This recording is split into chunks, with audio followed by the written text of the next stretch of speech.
Blog Talk Radio.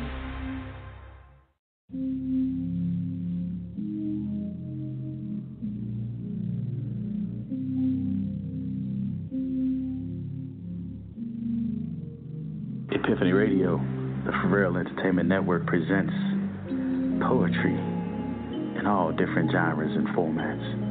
Sunday night is the Inspiration Factory with your host, Paul Sampson, a.k.a. Divine Inspiration, co-hosted by Van Meadows, a.k.a. Poetic, Chantel Archibald, a.k.a. Infinite Myasia, 9 p.m. And then on Monday nights, we have the Get Down with the Dirty Duo, Van Meadows and Akil Ali, the Just Us League, and guess what? You, the Epiphany Guest Poet Host. Monday nights at 9 p.m. Tuesday nights at 9 p.m. we have the Hurt Locker coming at you with Murder, She Wrote, and Stan The Man Phillips, Poetry and Pain. We call this poetic therapy, y'all. Tune in for the Hurt Locker. And then on Wednesday nights, we have the Epiphany Radio Spotlight with your hosts Akil Ali, Lady Inkwell, and Mrs. Jones. You don't want to miss these hot features, the hottest features around being spotlighted. Tune in Wednesday nights at 9 p.m. Hey, y'all, then Thursday, it's your boy For Real the Poets with the Neo Soul Cafe in the midday, getting your lunch hour just right. Thursdays at 1 p.m. Tune in and listen to some of the best artists in Neo Soul Cafe. Then on Friday, hey, Friday, we got Let's Talk About It with your host Van Meadows, a.k.a. Poetic, where we're doing date night differently. Poetry, music, relationship topics. Listen, come through and take your socks off. And then we're going to close out the week, y'all. Hey, we're going to close out the week with Stacy Foxfire Bryant and Poetry Madness. Listen, 9 p.m. You don't want to miss it. Take your socks off. This is Epiphany Radio.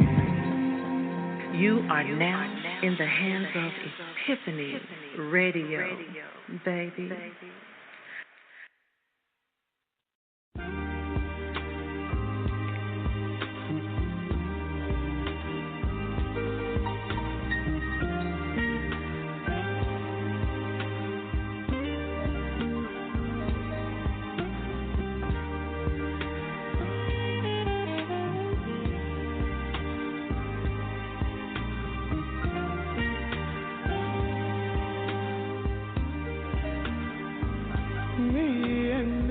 Jones,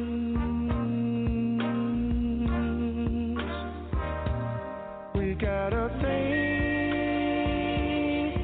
going on.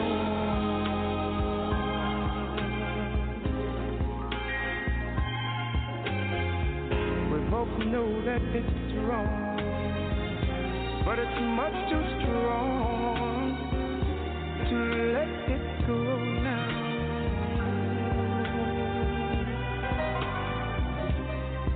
We meet every day at the same cafe, 6:30, and no one knows she'll be there. Holding hands, making all kinds of plans, while the jukebox plays a favorite song. Me and Mrs. Jones, Mrs. Jones, Mrs. Jones, Mrs. Jones, we got a thing going on.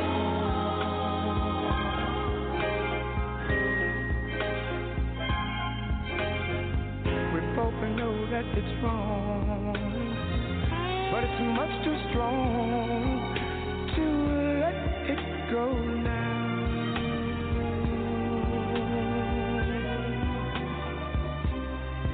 We gotta be extra careful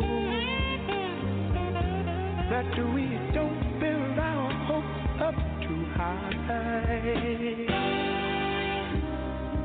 'cause she's got her own obligations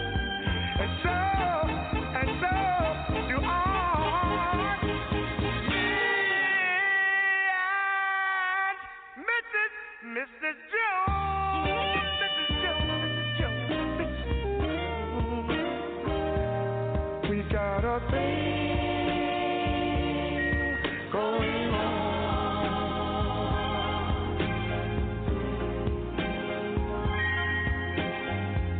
We both know that it's wrong, but it's much too strong to let it go now.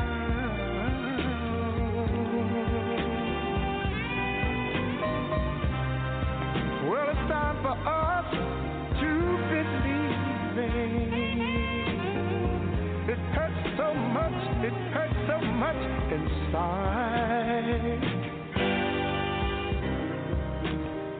Now she'll go her way and I'll go mine. Tomorrow we'll meet the same place, the same time.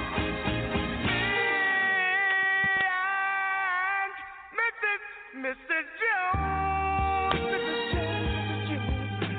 Jones.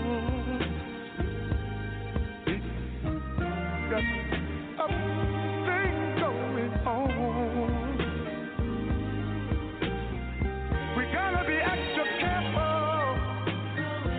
We can't afford to build our hopes up too high. I wanna meet and talk with you.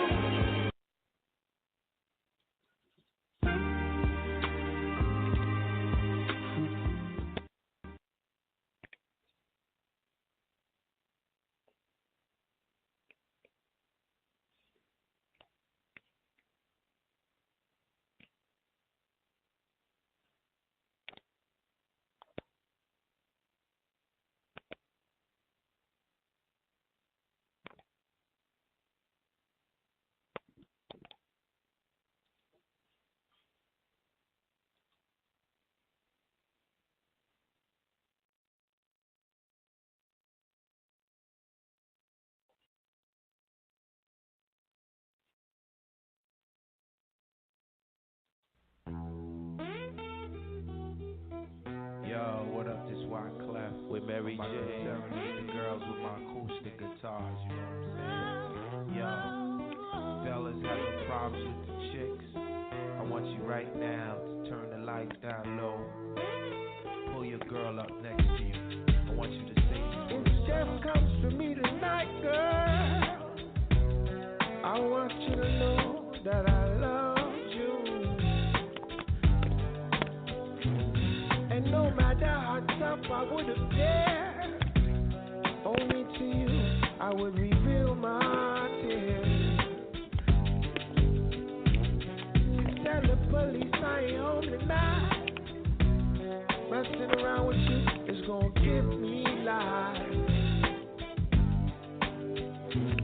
But when I look into your eyes, man, you worth that sacrifice. If this is the kind of love that my mom used to warn me about, man, I'm in trouble. I'm in real big trouble. If this is the kind of love that the old folks used to warn me about, man, I'm in trouble. I'm in real big trouble. I need y'all to do me a favor. Someone please call 911. Pick up the phone, yo. Tell them I just been shot down, and the bullet in my heart, and it's piercing through my soul. I'm losing blood, yo. Feel my body get cold. Someone please call 911. Pick up the phone, yo. The elected is selling his 5'1", and she's shining through my soul. Feel my body get cold. So cold. Sometimes I feel like I'm a prisoner. I think I'm trapped here for a while. But I'm always Yeah. right here with you, girl. Yeah. And every breath I fight to take. Yeah.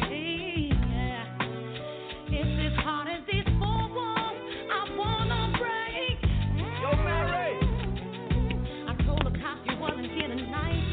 Alright. Messing around with me is gonna get you live. Oh yeah.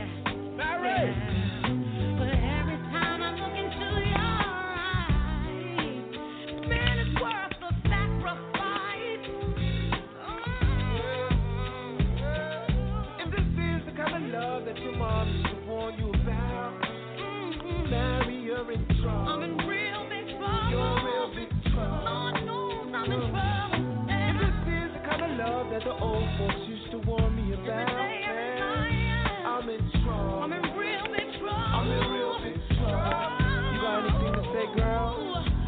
Someone please call 911. Pick up the phone, yo. Tell them I just got shot down. Tell them I just got shot down. And it's piercing through my soul. I'm losing blood, yo. Feel my body getting cold. Someone please call 911. Can you do that for me?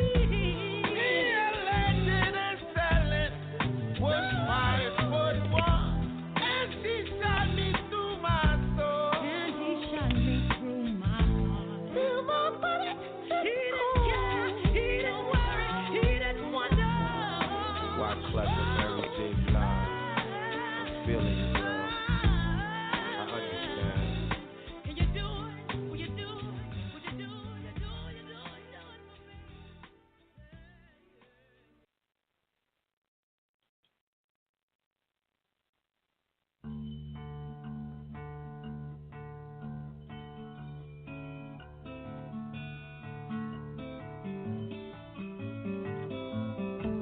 Ooh, yeah, yeah. Ooh, yeah.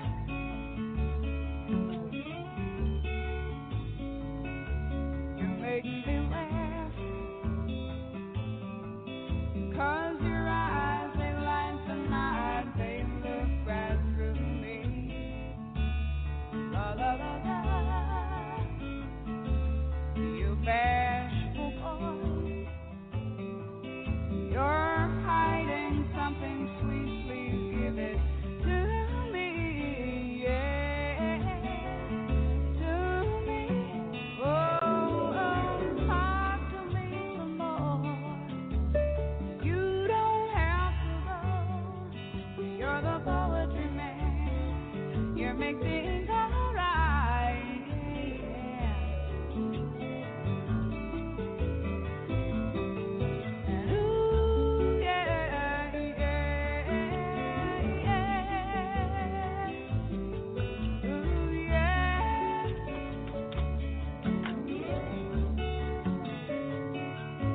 You are a genie, and all I ask for is your smile each time I rub the lamp. La la la la. When I am with you,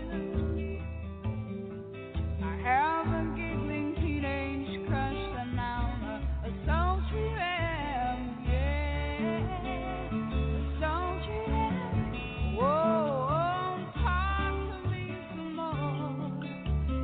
You don't have to go, 'cause you're the poetry man. You make things alright, yeah.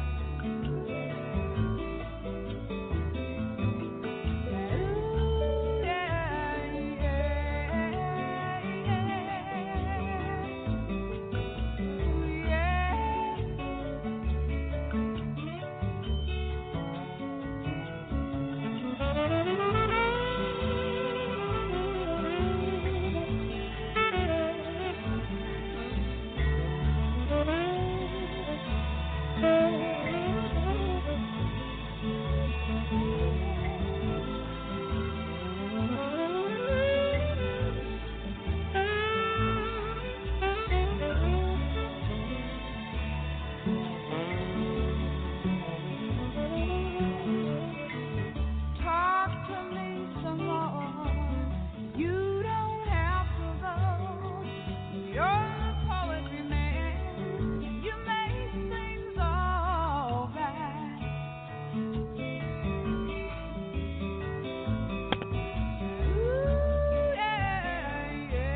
somewhere you go each day to see your wife, yeah, yeah, yeah, to see your wife.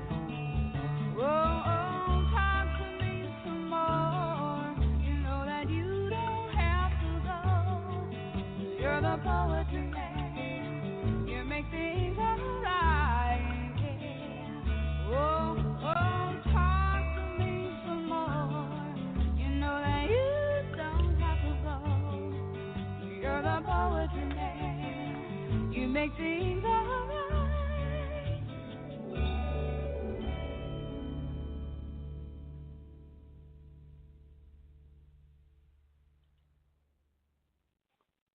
Can't breathe without you.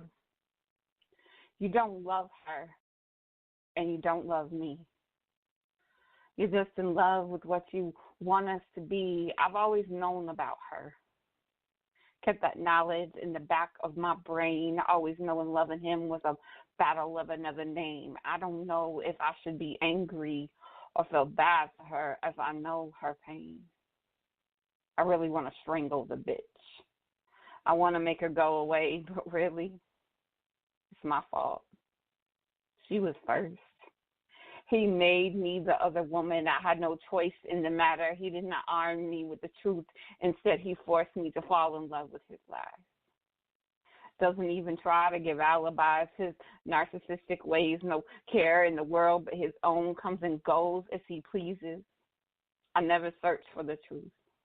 The comfortability I feel in his lies soften the blows and the pain eases. But the thing about lies, their truth is always sitting in the clouds, waiting for that last rainfall to let them flow. I can hide from the truth as easily as I can hide from the storm after the brutality of the truth is released.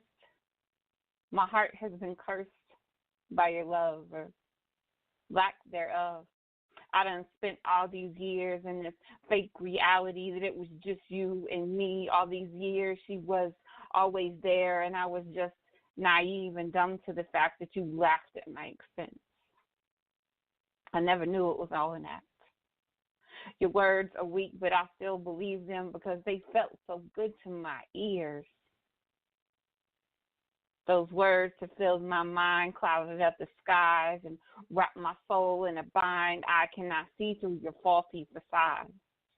Your actions do not match my words. I cannot see the love on your face anymore. Just aggravation. Do you still love me? Did you ever? Or do you only love to lose me, then pull me back like a puppet on a string? You're always in control, always know wherever you go, I'll roll. Why do you bother?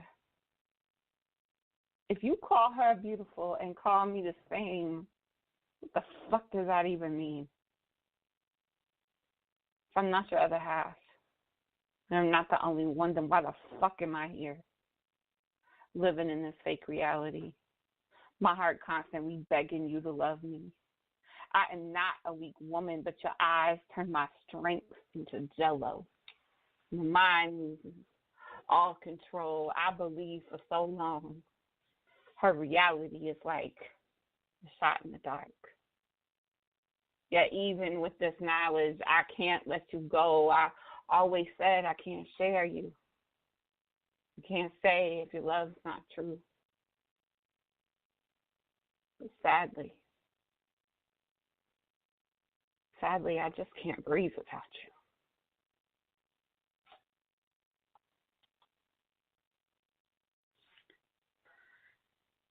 Welcome. You are listening to Epiphany Radio, the For Real Entertainment Network.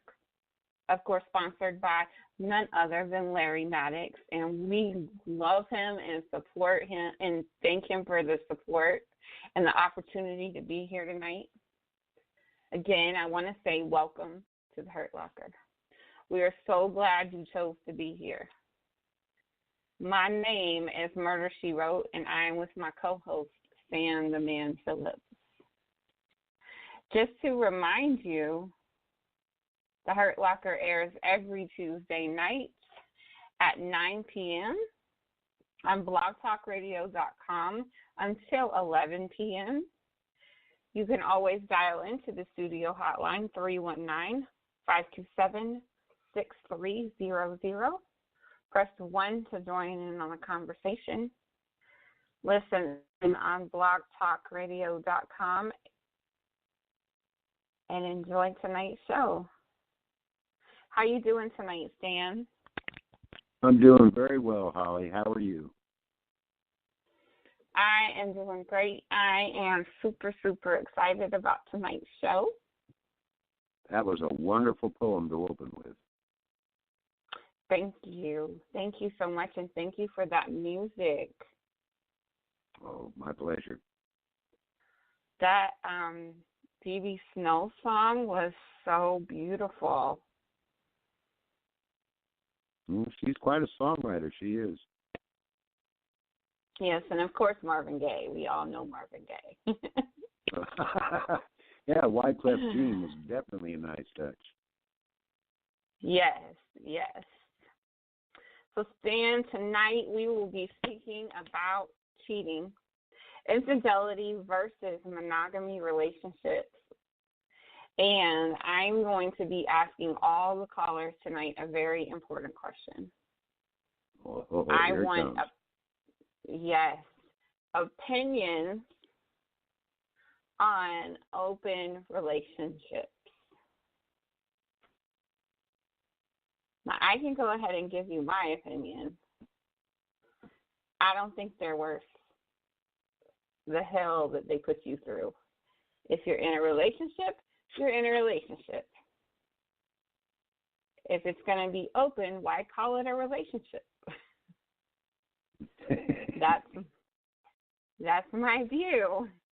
I could be wrong. I could have, be wrong. We could have been doing it wrong all these years, but that's just my opinion. I think people's emotions get way too wrapped up, and people end up getting hurt.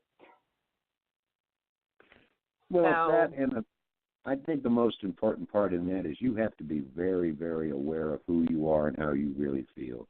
You may sit there and imagine that you can handle an open relationship, but if you see a partner with somebody new, that you don't really know how that's going to affect you until it actually happens, and then things could change. I know myself well enough to know that if I'm with somebody, I don't want nobody doing nothing for them. I don't want no female doing his laundry. I don't want no female cooking his food, especially if I ever see another female bring my man a plate, we got some issues. And especially on the sex end of it, no. But I'm woman enough to say it. Look, if you want to be with me, this is how it is. We don't share. No. I'm an only child, Stan. Well, that's all right. I mean, as far as other women go now, of course, that doesn't mean his mom. If his mom does laundry or breaks the plate, you got to let that slide. No, that can slide. As long as he ain't no mama's boy. I can't do that either. That's a whole nother show. That's a whole nother show.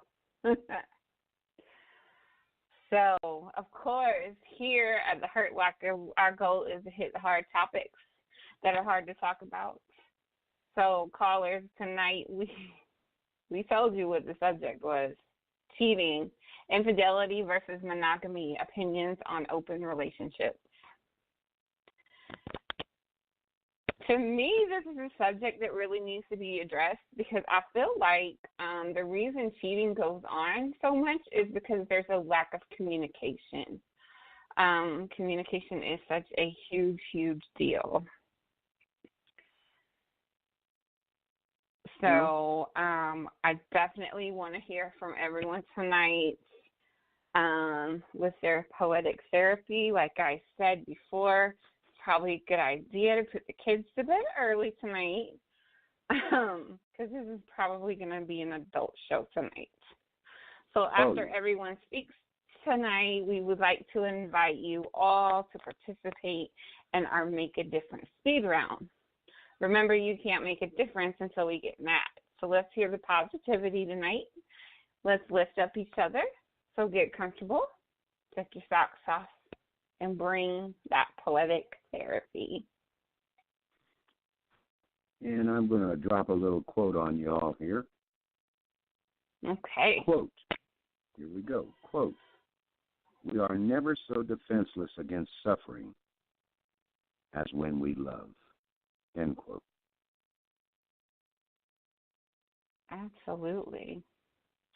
And that's from our friend Sigmund Freud again.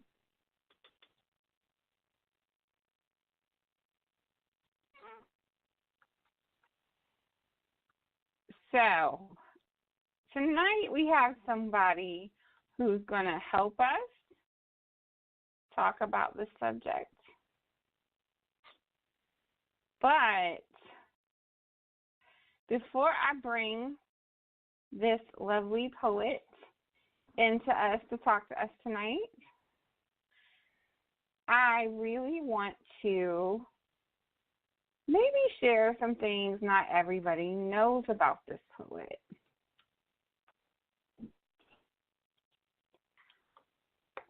So,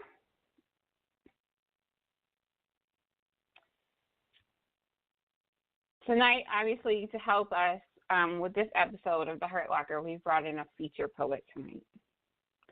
He was born in Baltimore in 1974. He currently resides in South Carolina. This poet is the father of 5 and is recently divorced. A Christian believer in his faith, he is also a minister. This poet currently holds an AA and BA in accounting, a master's degree in management, and an MBA in human resource management. He's an entrepreneur and a published author of 3 published works of poetry, currently the CEO of a nonprofit organization called Spitfire Foundation, where the mission statement is to create opportunity and build dreams. The foundation has 2 phases. First phase is to raise money to put arts back into the public school systems across the United States, and the second phase will be to travel to different cities and do poetry in the park, where this will create college scholarships for high school students in those cities. He is also the CEO of M&E Consulting Services, where he assists with tax preparation and financial consultations. He is also the independent business owner of ACN and a network marketing company, and the host of other businesses. As if that's not enough, he is also an internet radio host of 3 shows on Epiphany, the 4 Real Entertainment Network. The Inspiration Factory, where he has 2 other co-hosts, Paul Sampson, Divine Inspiration, and Chantel Archibald, at 9 p.m. Eastern on Sunday nights. Friday nights, he's a host of a variety show called Let's Talk About It, where they do date night differently, and which also airs at 9 p.m. Then on Damon Network, every other Wednesday, he hosts a show called Cool Breeze with Chelsea Downing at 10 p.m. Eastern, and this format is a talk radio. His passions in life are God, family, writing, and helping others. He started writing at the age of 14 when his teenage emotions were running wild, and he was also uncomfortable discussing them with adults. So he has been writing for 30 years, all genres of poetry. He has been doing online poetry radio since 2017. His published works are called the Ebony Collection, Volumes 1, 2, and 3. He is now working on his 4th book. And I'm going to play, as if you don't already know who this is, we are going to play a track of one of his poems. I'm ready for that.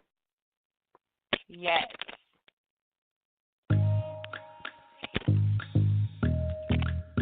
In love, with love, a ticking time bomb detonated. The explosion was incubated somewhere over the Pacific, even throughout the Atlantic.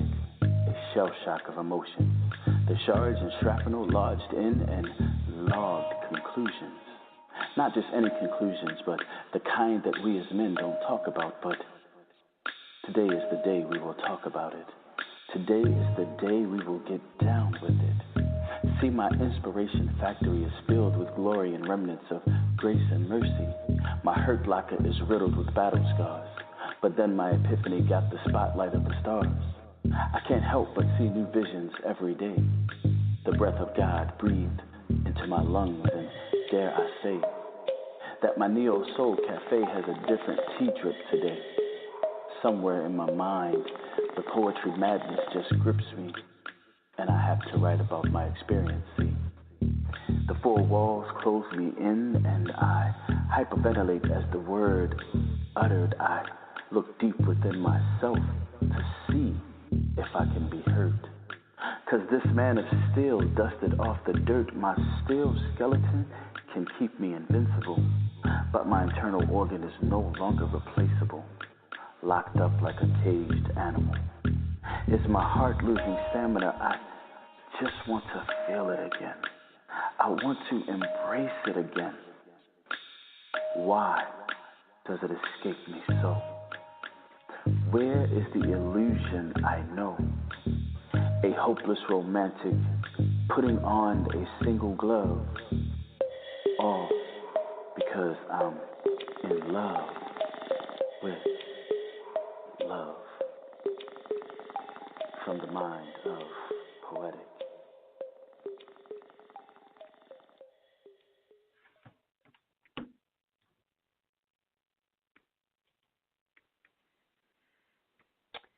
Mr. Van Meadows, a.k.a. The Poetic. Hey, what's happening, family? Stan The Man Phillips, Murder, She Wrote. Thank you for having me here. I'm excited to be a part of it. It's great to have you here. Pleasure is all mine, I am so excited that you're here, and I'm so excited about this subject.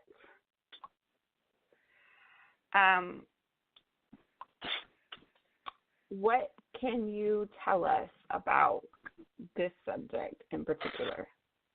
Oh, wow. Before I get into that, I got to give a shout out to Pharrell the Poet for producing that track. It sounds better that I've heard it live.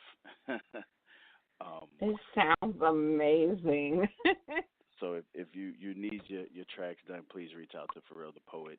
That was a dynamic production that he did on that. And shout out to my Epiphany family. That bio is outdated. I didn't realize how outdated it was. But the topic. Well, cheating I've experienced firsthand, first and foremost. I'll get into that in my piece. But open relationships. Most people that get into open relationships have trust issues to begin with. So how in the world are you going to get into an open relationship when you don't trust people? God did not design us to be in open relationships, because when he made man and woman, there were just the two of them. Of course, and him, so that's probably the only open relationship that you really need. You, her and he and him. But I don't agree with open relationships. I got severe trust issues. And as Murder, She Wrote alluded to, we're going to have some issues if you go bring in a plate or buying gifts there's going to be some problems. That's when you start to see the jealousy tendencies of people come out. And Stan said it best, when you never know how it's going to affect you until you see your partner with someone else.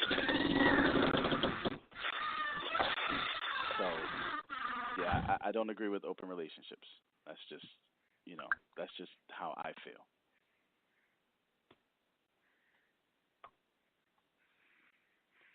Absolutely. And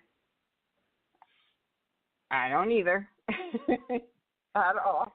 I actually had a conversation with someone before the show started. He was asking me what the show was starting, and I said, well, since you asked, I'm going to go ahead and ask you this. And lucky for him, he agreed with me. So that's good. That's a great thing. Yes. I mean, it's kind of hard to satisfy one woman. How on God's green earth you expect me to satisfy 2, 3, 4, 5? Lord. Like, I mean, really? No. I mean, that's really. It's the same way, it's hard to keep a man happy. It's not just sex that keeps a man happy, it's the whole entire package. One of the biggest things for me, and I think I've heard you touch on this as well, is you don't like mustard, correct? Correct. Am I correct? That is correct, yes. And somebody asked you if you wanted mustard on your sandwich, and it kind of like messed with you a little bit. Ex-wife number I'm one. the same way. Right, that was ex-wife number one, and we had been married for about 4 or 5 years at that point. So, 4 or 5 years, you should definitely know. I like my sandwiches with extra, extra, extra vinegar and oil. Sounds delicious, but I'll just take extra mayonnaise and be happy. Right? And somebody better not bring me no dry sandwich. Don't even do it. So, I mean, it's the same thing both ways. So, it's hard enough to remember everything about one man. I sure as hell don't want to have to remember nothing about nobody else. Right. So. Right. Anyway. Absolutely. Stan, you doing all right? Oh, yeah, man, I'm doing fine. And, yes, I do mustard.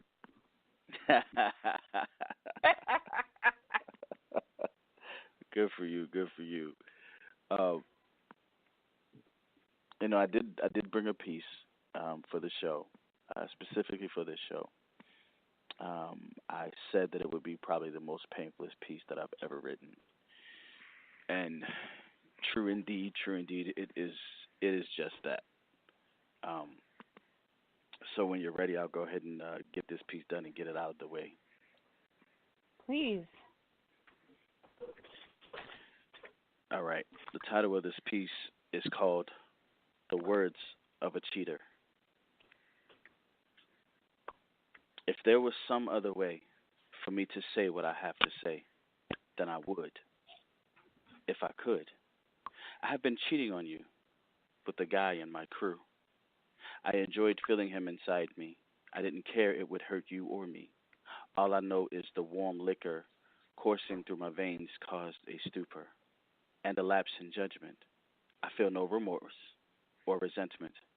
I know I've told you I love you again and again, but for 12 years it was all a lie, and I can't help but feel how alive and happy I felt. So this harsh blow will have to be dealt.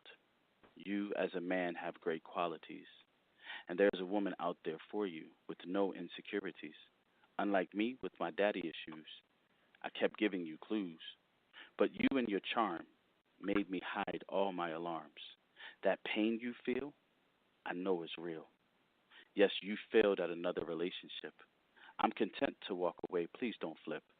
Don't flip out because I'm in love with another man. All you did was work, and all I did was plot to figure the best time for me to reveal. To reveal that I've been in infidelity more than once, and it's real. So real that it made me realize with my real eyes I never loved you either, but abided. my time because I used you for the stability you provided. I know I ripped out your heart and fed it to you. As I watch the blood drip, it's true. I hope that I could do enough damage to you that you would hate me, so you can give me a reassurance that you know there is never any hope. As you go about life and try to cope, maybe some therapy can help rebuild the man I tore down. I don't care about you being around. Yes, I cheated. I know you're heated. Use your energy to continue being a great father. Yes, I know me using you was never part of your plan. Right now, you're just another broken man. In peace. Wow. That I can tell that was a very painful piece. Mm. Very. But Yeah, I like the way that you told it. Yeah, it was. Oh. I wish it were not true. Every word of that piece is all true. That was my life. Mm. Ooh-wee.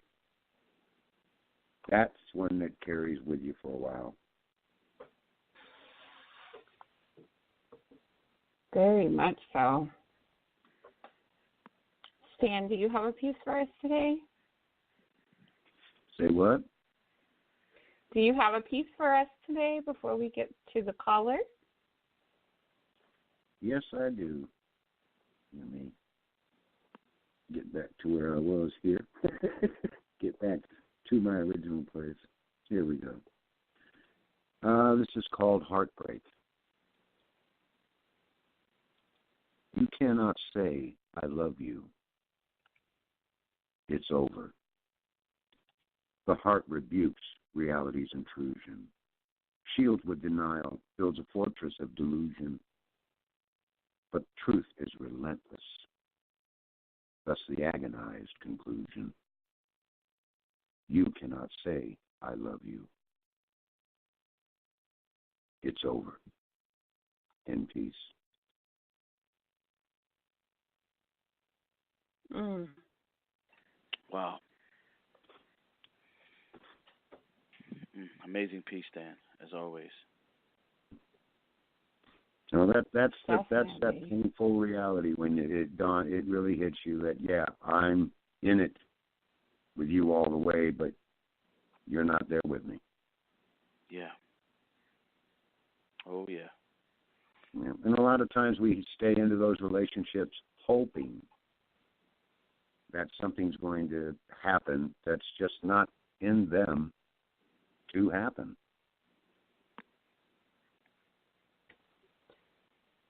Oh, yes. I have one piece I would like to share, and then we're going to get to the callers. And I guess I would have titled this Friend Zone.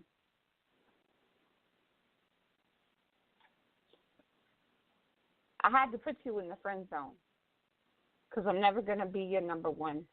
But I'll be damned if I'm going to be your number two or your number three. See, you just want to fuck me because you know I bring that fire.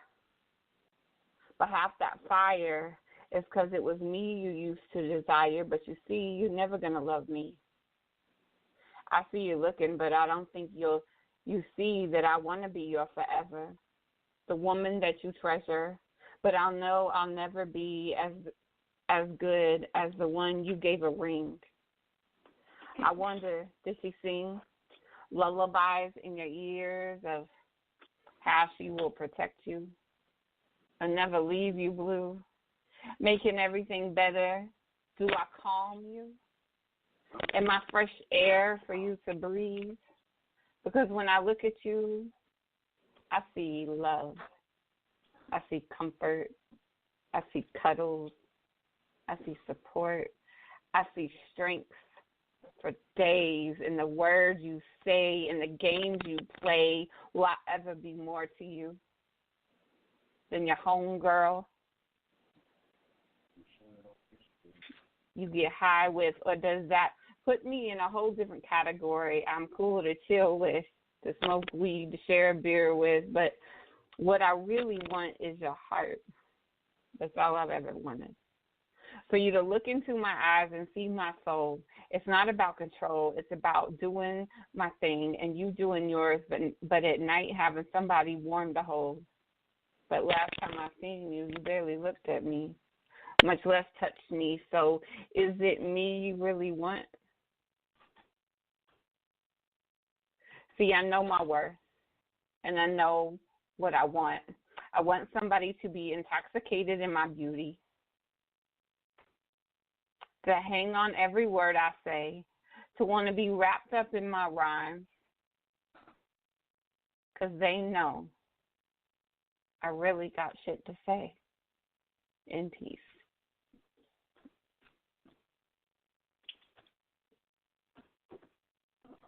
That is a reality check right there for whoever it was that was involved in that relationship. That, yeah, the game's over. The game's over. Done. We don't have all of our lives. That was a so, piece. Thank you. Thank you. So, Van, I'm going to bring in your boy, you know, the one that we're not supposed to let in. Yes. Yes. Please bring in my boy. Mr. Metaphoria. Hey, come on now. Let's go a little easy on the cheaters. You know, people cheat. You gotta cheat sometime. It's healthy for your relationship to cheat every once in a while. You go get some new, and you come back home and be like, "Ooh, shit, this was better I had at home than she had. I ain't gonna cheat with that one no more." I'm just saying. You know, me personally, if I'm in a relationship, I don't sleep with other women. I go home after I finish because, you know, they're going to sleep with them and shit. That's relationship shit. Side chicks don't get that shit. You got to go home afterwards. Mr. Metaphoria, my brother. What's going down with you? Mr. Metaphoria, you must be a hard dog to keep on the porch. Well, you know, you can't let no grass grow under your feet. That's how you get chiggers and shit. Either bite and everything. But how y'all doing here at the Hurt Locker? I know it's going to be some shit tonight. People going to be coming through crying and all that with the sad stories about when the little one cheated on them. I mean, I got a thought about this. A lady told me, shared with me one time, this was some years back. She said, "You got a girlfriend?" I said, "Yeah." She said, "She cheat on you?" I said, "Hell, I don't know." She said, "You never would know." I said, "Why you say that?" She said, "A woman can look up at a man a lot longer than he can look down on her." I said, "God damn, I'm remembering that shit forever." You know, forever. But, you know, me personally, I don't care if they cheat shit. I mean, if we married or something, that's different, but there's, you know, relationship shit or whatever, or filling each other out, hell, I don't care if they cheat shit. As long as you give me a piece from time to time, whatever. You know, should just give me Tuesdays and Thursdays. I don't want to be greedy and take up the whole damn week. You know, but hey, but cheating don't work out good for everybody in the end, though. It does not. But how y'all doing here tonight, Stan? Murder, She Wrote, Van, y'all good? Doing good tonight. Oh, yeah, I'm doing good, brother. I'm doing real good. Yeah, well, that's good to hear. We Murder, doing She Wrote, good. you ain't doing good? Oh, I was going to say, you ain't say nothing. I'm coming here. No, I'm trying to see if I can still stand the man's voice. You know, that's the smoothest shit ever. I got to say it every time. I know, right? I would.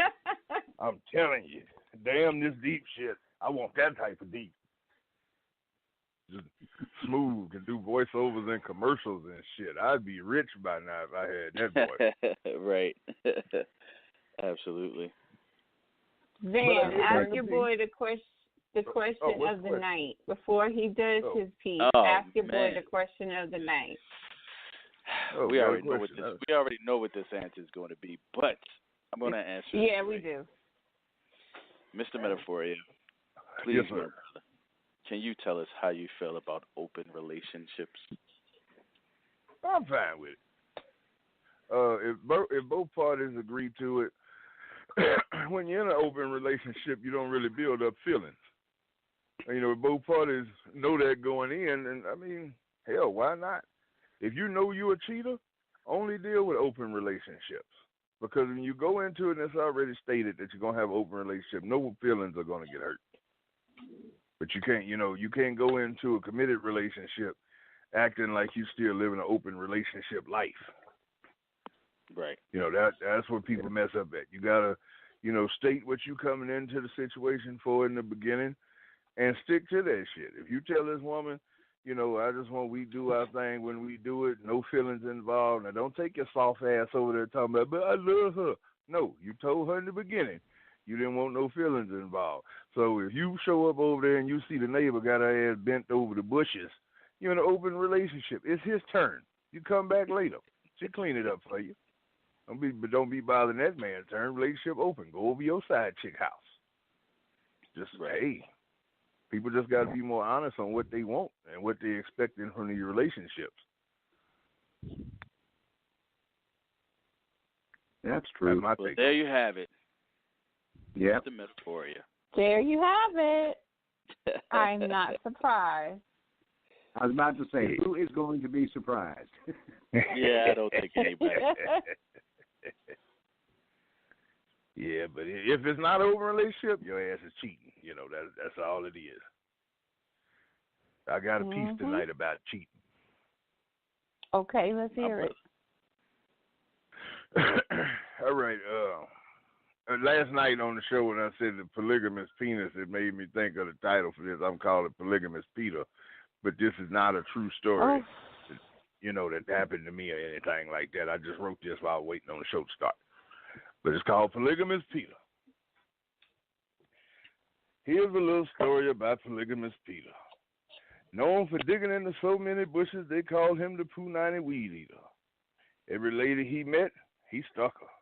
He knocked the panties off 2 tons of fun tam and then hit a lesbian mama just so he could call himself a motherfucker. He hung dick in old Susie that was sick with the flu. Told her before he leaves she'll be weak at the knees and he was going to make her coochie say achoo. All through the town and all around, Peter could be found with his pants to the ground. He would hit him in the house, hit him outside. He even hit old pissy-ass Miss Jenkins and called her a slip and slide. Old polygamous Peter. Told every woman he knew that he was screwed, but he wasn't going to eat her. He said that was for his wife he had been with for half his life, but he had forever been a cheater. Then one day a new lady walked into town. She was so fast she made Peter's jaw fall to the ground. Pretty eyes, thick ass and thighs, with such a small waist. Peter knew before the day was through he was going to get him a taste. He walked up to her and said, "Hey, pretty lady so tall and thick, how about you come with me so I can give you a whole lot of dick?" The lady looked at him and smiled. She said, "If you want to put that wood under this hood, you got to come to my hotel room for a while." Well, this made Peter stand at full attention. He was so excited his reputation he forgot to mention. He followed her quickly back to her hotel, ready to get up to that room to beat up that womb and claim ownership of some motel. So they got to the room and went inside. She looked at Peter with glowing bedroom eyes. "Look, sir, I must warn you, I'm a freak. I want to tie you up before I make you ski." Peter was ready for all she had. He snatched off all his clothes and hopped on the bed, bare ass. The lady handcuffed Peter to the headboard rail. Peter was ready to catch all kinds of hell. He knew right after he fucked her just right, he would return back home to his lonely wife. The lady introduced Peter to some new freaky shit, pulled out some rope and tied his ankles up to both wrists. Peter said, "Baby, I never had this happen to me, but go ahead and take them clothes off and give me a good piece." The lady stood up at the foot of the bed, turned her face away from Peter and all her clothes she shed. Peter said, "Turn around and let me see. Teasing me makes me sick." The lady turned around and all Peter found was 12 inches of hard dick. In a deep voice, the lady said, "I've heard of you, polygamous Peter, the infamous cheater, but let me introduce myself. I'm Big Bruce the asshole beater." All you could hear for the next hour or so was Peter's cries. He had fallen for the wrong pair of hips and thighs. Finally, after Bruce was through, Peter stumbled through the town, face red and asshole black and blue. It was the end of his cheating career, and no one ever saw polygamous Peter again. I guess it's true what they say. All that cheating will leave you fucked in the end. The end.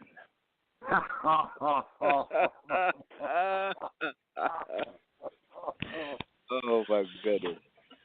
Now that's one hell of a Lord. That wasn't just a poem. That was a fable, because that was definitely the moral of the story at the end of it. Wow! Wow! I'm glad y'all Hey, nice story, brother. Nice story. Nice poetic form. And Oh,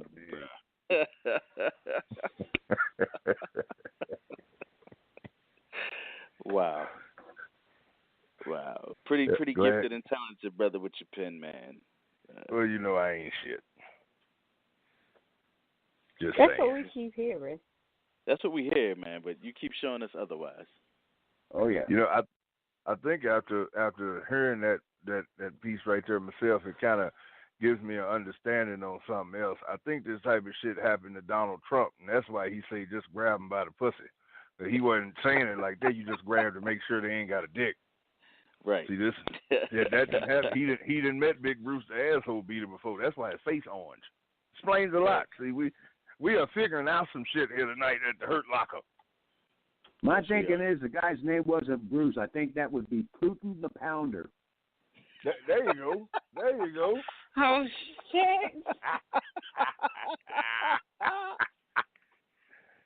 Oh, shit. That is hilarious. He was rushing into all right.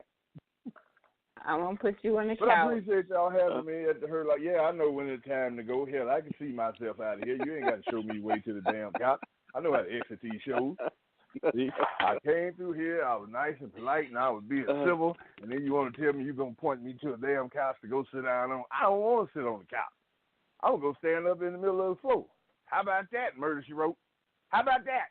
I don't give a shit where you stand. You can stand in the whole room. Better have some damn laid potato chips back there or something. Yeah, it hurt like people going to be coming through here sad and shit. You know people like to eat when they get emotional. Absolutely. Close that damn door. We need some shrimp. Why didn't you bring some barbecue? Well, that's time for me to go. I appreciate y'all having me here at Kurt Locker, here at Pigeon Radio. I'm going to make my way to the couch and go take a nap. Oh, man. So, my brother. All right. Y'all take it easy. Man. Oh, my God. Man. Okay. Murder, She Wrote, Stan fell right in the suit with that pounding Putin. Man. Oh, my God. I don't know what to do with y'all. Oh, man. What to do with y'all. So I'm going to bring on my sister girl, Miss Adrienne. Hello, everyone. How's everybody doing? Doing good. Good. Hey, How are twin. you? Hi, twin. How you doing? I'm starting to get offended with this twin stuff. Uh-oh. Here we go. It's an Aries thing. It's an Aries thing, you know. Yeah. Yeah, I know. I'm just sick right now. Y'all know I love you. So, I got you. Miss VIP, what Yes, you got ma'am. going on tomorrow night? Well, we're going to be in the love zone one more time. And we're going to talk about, well, you guys are going to spit about when love goes wrong. So do you stay and talk things out, figure it out? Will you beg or just walk away?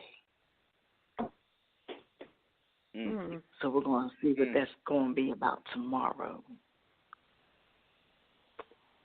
Sister girl, what All do you right. think I would do? You think I would stay or I would walk away? I think you give it the good college try, but once you find that you're beating a dead horse, You are gone. Bye. See you later. That's the deuces, right? The deuces. Deuces. Exactly. Yep. Well, let me just spit my little piece, because I know you got more callers. My piece is called A Better Me. Yep. Okay, A Better Me. I was happy in love. I thought I did everything in order. Love, marriage, getting a home, then having a child. But you cheated on me. Of course, the wife is the last to know. I wasn't mad, but you had to go. I was sad and broken. You left without paying your half of the mortgage, thinking you were slick to put child support on the money order, leaving me with unpaid bills, a confused child. I didn't understand why you were so mad. I was the one feeling betrayed, my feelings in disarray. I didn't want to become a statistic, but your cheating left too much static. You didn't realize you lost your backbone. Your cheating left you without a home. I felt broken in two, yet I had to raise our child alone. I left me behind, never gentrifying my home. I gave my life to my child, lived in guilt for years, so I pushed myself hard, hiding my tears. I had to break free. I'm on my way finally. You see, my setbacks will come my comebacks. I'll be a better me. In peace. Yes. Yes, indeed. I love that.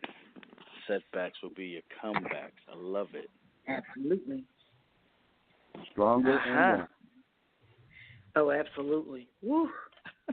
like our esteemed guest poet, I've been down that road twice too. So we got issues. Definitely. Whew. That poem was powerful. It was powerful, and sometimes you gotta. I know everything I'm spitting tonight is true. But it's one of those kind of shows. It's it is. It's a truth moment type show. So Absolutely. I agree. Yeah. That's what cheating does. And you know what? Karma is so good to me, because karma let me live long enough for him to go to the third and final marriage where she tore him up. Even though I never wished ill will on him. I never did. But the last lady he married, I don't even want to call her a lady, but she took she took almost all his money. I said, well, there you go. Yep. So that's what happens. Couldn't have happened to a better person. Absolutely. It probably made him one too, as all the all the years and all the wives, because he was married 3 times, and I was the one that lasted the longest. But you know how that goes. I walked away quietly, and that was it. Yep. Ain't no need. Most definitely. Yeah, ain't no need to drag yourself through all the trauma and the drama. If it's a done deal, it's a done deal. Let it go. Absolutely. That's right. You got it. That's right. Well, I look forward to co-hosting with you tomorrow night. Yeah. Yeah. And Can't we will. Can't wait to hear the show.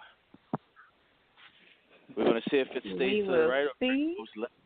If it goes left again. Oh, Lord. Hopefully it will not go left again. Okay. I guess Dan, she's telling me I gotta behave. Did you hear that? I heard it. I heard that. I heard it. All right. All right, everybody. Well, have a great night, and thank you so much. I love the topic. All right. We'll talk to you soon. Absolutely. All right. Take care.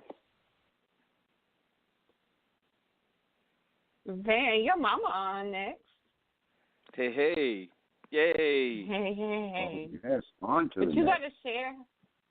You gotta share her with me though. Do you know, Murder She Wrote? I'm kind of selfish sometimes. I But am but too. I'll share for this moment. Okay, just for this moment. Okay.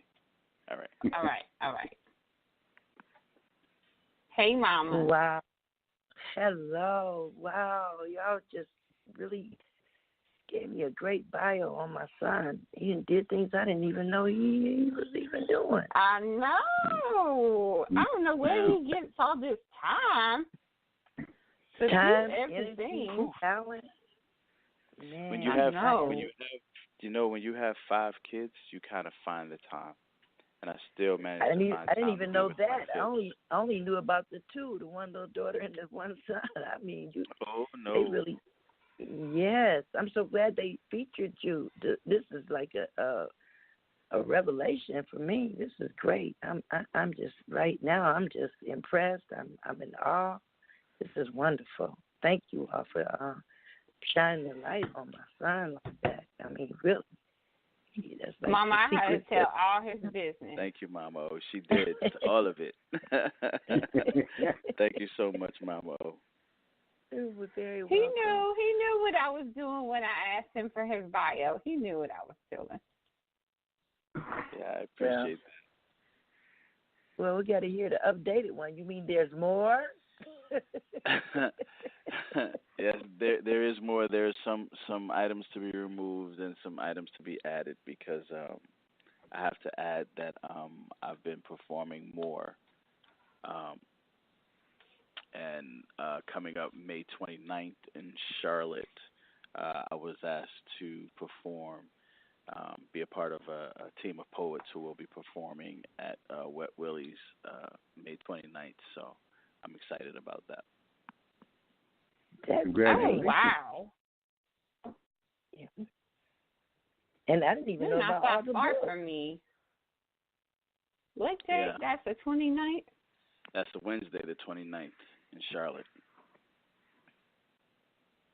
Yes, I didn't even know about all the books and all the different organizations. I mean, really, you've been not really saying too much, you know. I'm glad they told us all this. You're going to have to start promoting yourself a little more.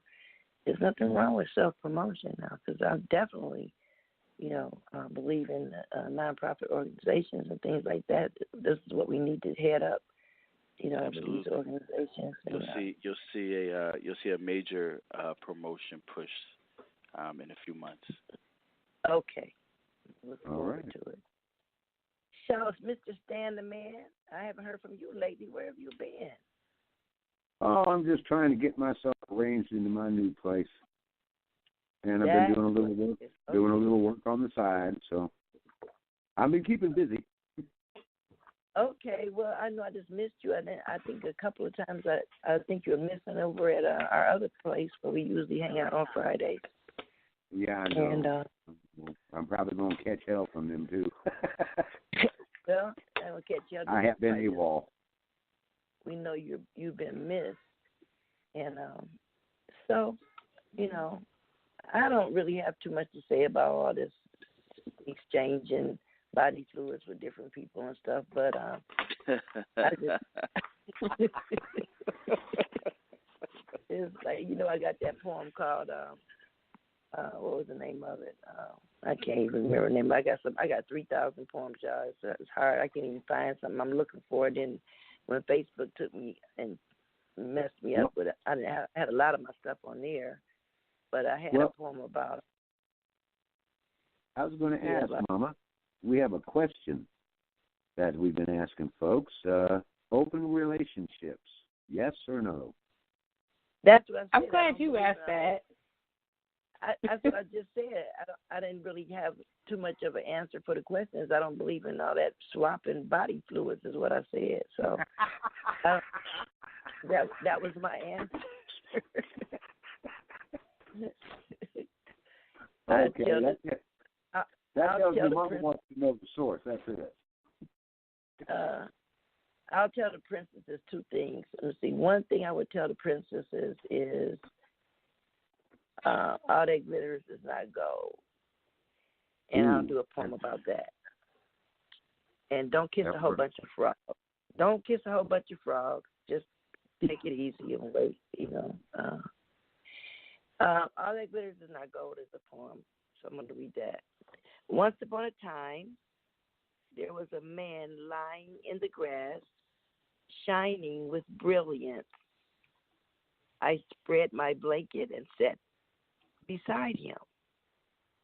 Soon after the first act of his resentment, the uninvited person, me, who had just overcrowded his once sacred space, opened up to me. He warmed up to me. Eventually, he was hanging around my neck like an amulet of good luck. The more I wore him, the less he'd shine. The salt of my tears and the chemicals that emitted from my skin caused the shiny jewel to grow duller every day. I finally realized that he was not at all a piece of gold, rather just a shiny piece of tin that turned my neck green. Was I to place him back on the grassy spot in the sun so that he could trap another with his glimmer? Being taught, I thought I ought to leave things the way I found them. So I did. The end. Nice. Oh, yeah. Nice. Very nice. Indeed. Not all that glitters is gold. True. And the piece for the girls is Princess Misled about kissing frogs. I kissed a bunch of frogs. They were still frogs in the end. I kissed toads until warts grew. Why is what you're looking for always in the last place you look, I ask myself. I needed my prince. Oh, how I needed my hero. Ready to give up, I drank potions from the last cauldron, about to call it a life. My fairy godmother was a witch. I was under her spell. Still I searched once again to no avail. One last kiss that I performed. To my surprise, this last frog transformed. When the prince saw me with warts on my skin, mission completed, as now this was my end. The moral of the story is clear as it can be. Mono or herpes is not worth the risk. The toad that you kiss may not be so charming. Fairy tale metaphors may prove to be alarming, but real princesses go home when they leave the ball. The prince was not happy at all. He ran away screaming. Ladies and princesses should never kiss a bunch of frogs. If you find a good frog, stay with I I like that one, yeah. Yes, Mama. Oh, yes.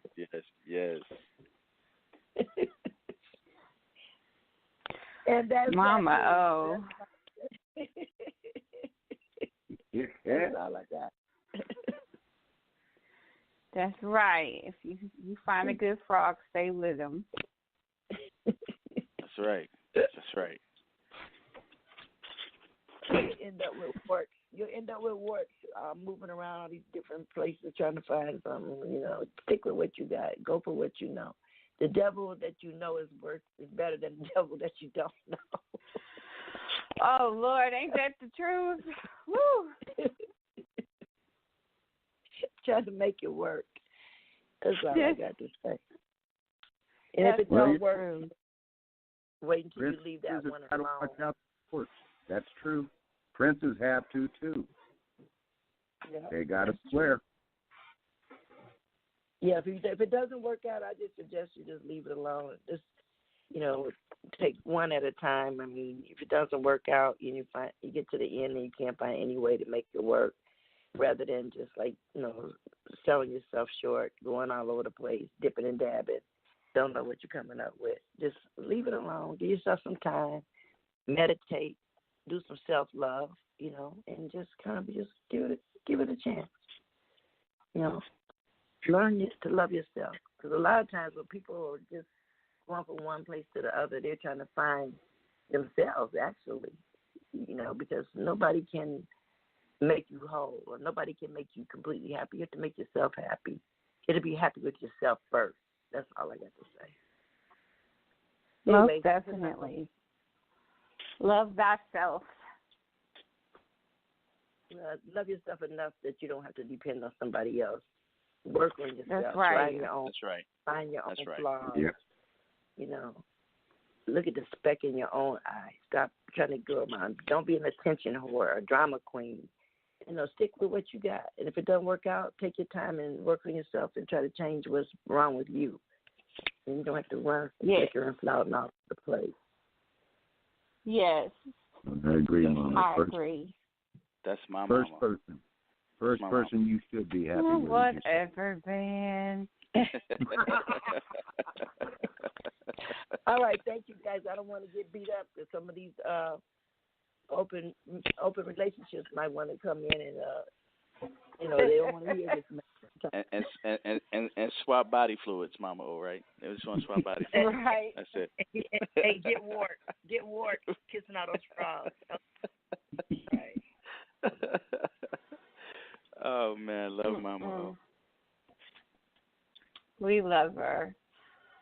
Okay, so we do have some callers, but before I get back to them, remember the other day when I was on one of your shows, and you said, and I told you, I think it was last night, I said, sometimes when I get real angry, I put Eminem on real loud.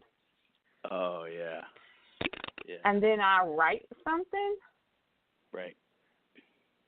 So I had to wait till after 10 o'clock to share this one because it's got some grown-up words in it.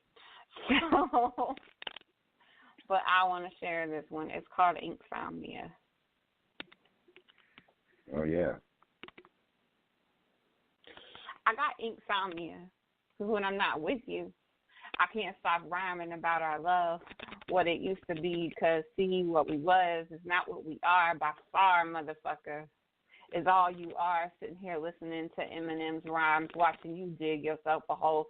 I'm steady getting madder, not sadder. Sadder was a long-ass time ago.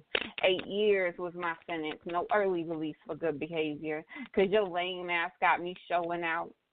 You made the whole damn family while you was still trying to fuck me royally. Took everything I had so you can sit there and act sad. Babe, I miss you. Babe, I need you. You don't need me. You need her. So go fuck her. Go see how she gonna make you feel. Go see if she can do a little tilt-a-whirl, because I had your ass screaming like a little girl, but you a man's man, right? That's what you was spitting when I was riding your dick so tight. But now you ain't about to have this fire. Not when it's not me you desire. Your words don't mean shit to me. You walking around like you a fucking king. Well, I suggest you go call your concubine, but you ain't fucking that bitch on my dime. Because, see, that car you ride in, yeah, it's mine. Those clothes you wearing, I bought them. The house you living in, why you think I didn't put your name on the lease? So while you standing there drowning your sorrows in that bottle, go ahead and pack your little suitcase. Put on your walking shoes, because you ain't about to leave in that BMW, because I'm about to pull a Jasmine Sullivan on your ass, bust out all your windows, drain out all your gas, replace it with water, blow up the engine so you can't go no farther. See how you fell in love with me, because I tasted so sweet, because I was your ride or die. But all you was a lie. See, I put you on a pedestal, made you something kind in my mind. You were the drug I put in my veins, the one I got high on, but now you gone, can't backtrace now. I remember sucking your dick so good you had to open the hood, see what I was working with. I was your baby girl, you was my chocolate, I was your vanilla. Together we was that chocolate swirl, but I guess that shit melted, fell completely apart. I guess I should have known from the start you was institutionalized. I was just your prize. You was the one doing the crimes. I was the one doing the time. In peace. Wow. That right there tells you a woman scorned. That's what you get. Yes. Yes. And yes. Wow. And yes again, just in case y'all didn't you hear. know what, Stan? You know what, man? Did you hear that line when she said she was sucking him so good he had to lift up the hood and see what she was? I'm sorry, see what she was working with under the hood. Man, that was a really nice piece. Thank you. I just channel my energy so I don't end up in jail. I got to write it out, you know. That's it. Yeah. Get it out. Amen. Poetic therapy. That's what it's about. That is what it's about, most definitely. And it wouldn't be our show if we didn't have quotes to go along with everything. I know that. Here we go. Your turn. I don't know who wrote this because people don't like to put their names on stuff, and that drives me crazy. But anyway, you know you really love someone when you can't hate them for breaking your heart. Wow. Yes. That says it. Never underestimate a man's ability to make you feel guilty for his mistakes. Rihanna. Ooh. I've got one for you. A man is as loyal as his options. Chris Rock. Yep. Wow. I feel like y'all having a quote cipher. So I do have one. Okay. Let's not forget, it's you and me versus the problem, not you versus me. Steve Maraboli. Ooh. Oh, that's a good one. That is a good one. Cheating isn't always kissing, touching, or flirting. If you have to delete text messages so your partner doesn't see them, you're already there. Oh, my God. I have said that shit so many times. Don't delete nothing. Don't delete nothing because you ain't even got to delete it. Take your phone and your clothes and everything else and go over to whoever's sending them texts. Anyway. Wow. That's it. I told you murder was coming out in this show tonight. Y'all didn't. She is here.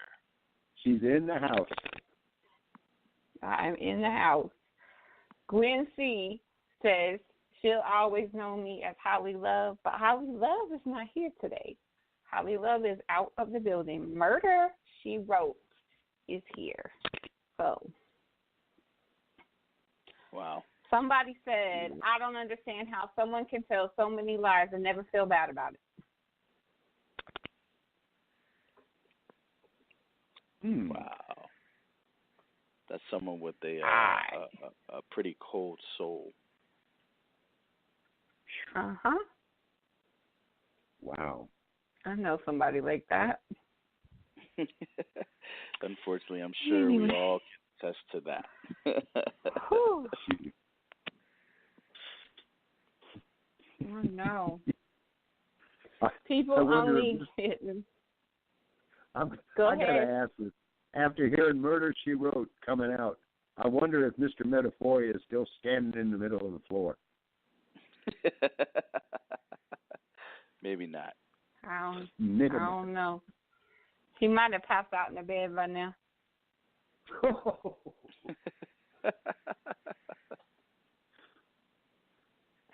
People only get mad and defensive about certain topics when they know they're guilty.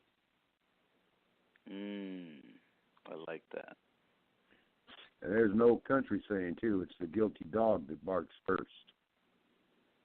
Mm-hmm. There's been a lot of times I've heard of people who were cheaters who first thing they do is accuse the other one of cheating. Oh, my gosh, yes, definitely. Yes.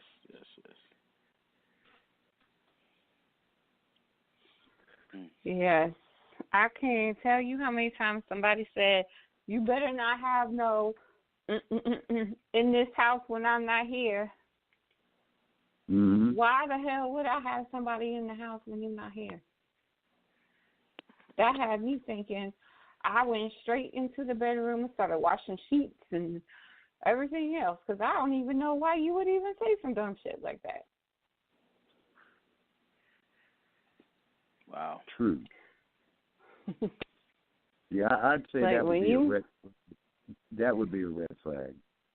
Yeah, when you start making me think shit, that's a dangerous place to be is inside my mind because it could be like nothing. And I think it's like the world's coming to an end.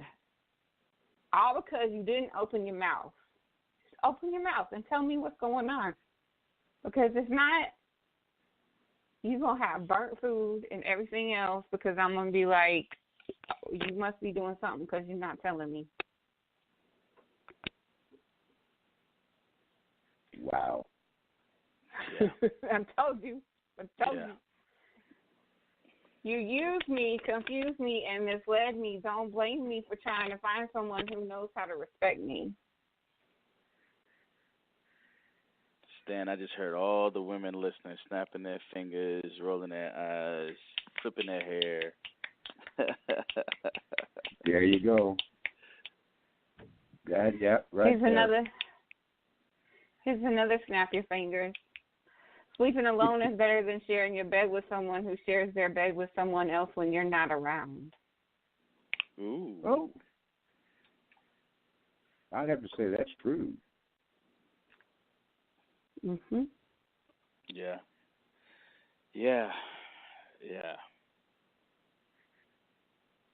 Like I Secrets said, hidden in my. Go ahead. Secrets hidden in my heart got revealed through my eyes the day you hugged me and saw me cry.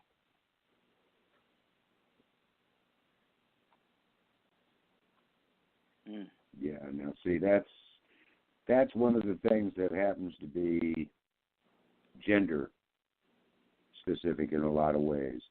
Women do express their emotions usually far greater than men do. They're far more open. And the other thing they actually did do a study, and they were not just with heterosexual relations, but also homosexual relations. And what they found, which I meant by gender specific, was the more monogamous relationships were with women, whether hetero or homosexual, and the more least monogamous relationships were with men, whether they were homosexual or heterosexual. Women tend to be more toward the monogamous. Sorry, guys. I'm probably going to have to burn my man card now. Yeah, just give it away. Just give it away. Now we're about to bring Natasha Chanel on, but I just want to leave y'all with one last quote. If another woman steals your man, there's no better revenge than letting her keep him. Real men can't be stolen. Yes. I have never understood that thinking in my life. If some man is willing to step out on a relationship with some other woman, why that other woman would think for 1 second he wouldn't do the same damn thing to her. Are you kidding me, girl? Come on now. Exactly. Yeah. Exactly. It goes either way, too. It goes either way. If they're not willing to be faithful to who they're with, don't even imagine they're going to be faithful to you. Miss Natasha.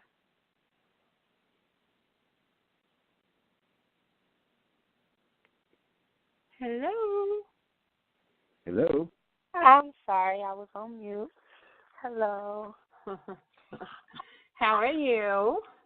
I am good. I want to put it out there that you are on fire tonight, girl. I'm feeling your words. I'm saying, like, hold on, she ain't Lauren Neal. What the hell this is? Thank you, baby. I usually say this about Mama, but tonight, Murder, She Wrote is taking no prisoners. At all? You are absolutely right with that one. She is not. Like, she touching all subjects and topics with this one. Taking us to church. Yep. So, girl, I gotta know. Open relationships. I think I know how you feel about this. Got to hear this. Got to hear this. Yes. I mean, the only thing I'm going to say on it is if y'all mean, if by open relationship you mean open communication relationship, I'm all for it. That's about it. Now, a whole open relationship, you see you, no, we're not doing that. We're not doing that. The only open part in our relationship is our communication. I knew she was going to be on my side with this one. Nice. Yes. Actually, there's really no sides because all three of us have the same opinion. However, except for David Mott, Mr. Metaphoria. You're right. Over there. Right. But, he don't behave anyway. So. I think open relationships, we friends. We are just friends. That's all. That's it. I don't owe you nothing. You don't owe me nothing. I don't care what you do. Don't ask me no questions. If I can't ask you no questions, you ain't supposed to ask me no questions, okay? Let me just put it that way. Right. So, girl, come at me with your fire. Snapping already. So, you hear me? Already. See, I don't have too much pain, but okay, we got it. The piece I have is called Evolved. Checking for her and her. Oh, damn, with that fat ass? Yes, her.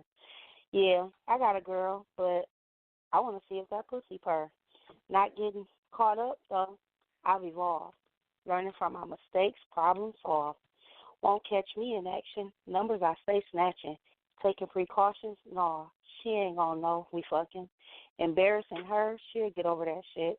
Repeating offense? Ain't that deep? Pussy I ain't eat. Shit, don't matter anyway. She ain't going nowhere. And that's why I cheat. Damn, he thinks shit gravy. Oscar the awards go to me, baby. Not trying to brag, but just got a ring from this nigga I met on Tag. Playing him too, but yeah, that's my boo. Changing up the game, these motherfuckers see me as insane. Whole tendencies, but who's to blame? Was faithful to this lame, and to find out he ain't even using a glove, no love. Not even trying to tie him down, but when he got me, not even trying to tie him down because he got me out here looking clown. Guarantee don't guarantee his loyalty, but yeah, joke's on me. But now I'm involved, and guess what? Problem solved and peace. There you go. I'm still tripping on the fact that you say you can open communication, but that's it. Nothing else. That was a fire piece, though. What was the name of that piece? Thank you. Evolve. Yes. Girl, you every time you spit, it's like better and better and better and better and better. Am I right, Van? Yes, definitely. Yes. Thank you. Definitely. She sounds like she's been writing for 30 years. No. And then she give a disclaimer. I ain't been doing it that long. I ain't been doing it that long. I haven't. I know. If you're gonna say writing in my head is what it is, then yeah. But no, I haven't. That's what's up. Thank you.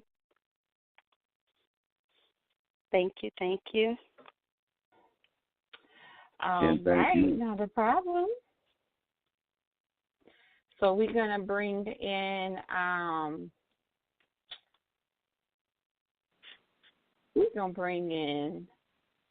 Aziz, the pulmonologist.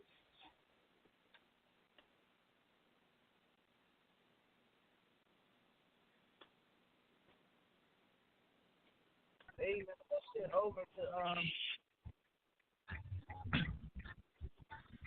How are you Yo, tonight? what's good, family? I'm good, family. How you doing? What's I'm going on, my good. brother? How are you? I'm good. Thanks for asking. What's going on, family? How you doing tonight, King?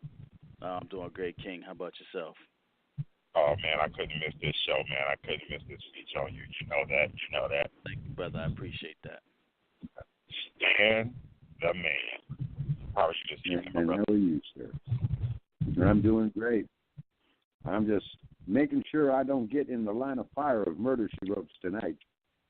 right. Yeah, she is on the tear. She's in rare form tonight.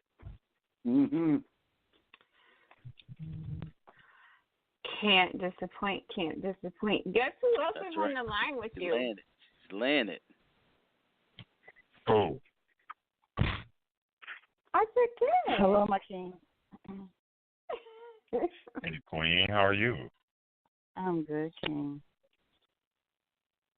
Nice. Hello, everyone. Good evening. Hello. I heard. How are you, Subliminal? I'm good. Van, I heard that Subliminal brought a deep, deep fire piece tonight. I'm not sure Really? if it's true, but I heard that. Really? Oh, I can't wait. Oh, God, it's too deep. That's all right. That's all right. I can't wait to hear what my brother brought, too. So is that how I got sucked into this? Because I was just on some listening shit. Then all of a sudden I got zapped in or whatever. Involuntarily. No, I let's I see. was listening too. Yeah. We girls, we be talking, and Yeah. these things happen. Yeah, So Van, I want to give you the honor to ask them this question together. Absolutely. Aziz, Subliminal. I already know what this answer is going to be, but how do you feel about open relationships? Open in what? A jar? There you go. I like that. I don't know how long that dodge is going to last, but I like it. Open in what? A door? He said open and shut. My brother. We not opening the motherfucking thing this way. Lay it down. Subliminal. He said it all. Open what?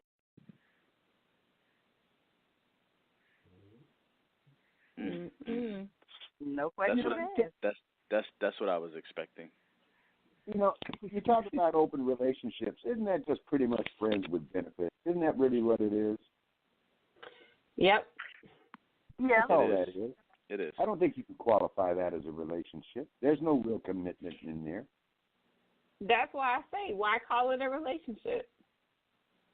I mean, keeping it real. You're gonna go around fucking everything that walks. That's not a relationship. If you tell me you want something open, I'm going to open my door and let your ass walk out of it. Ooh, my brother. Say that. Yes,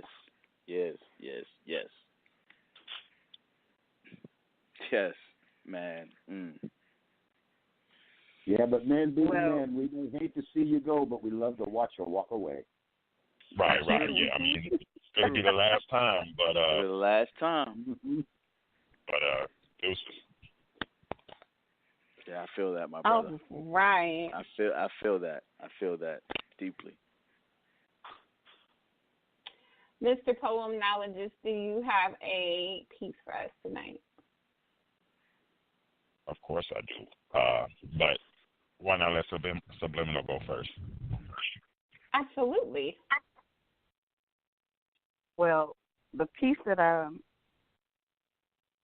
wrote it's based off of tonight's topic, and it's called Dear Cheater.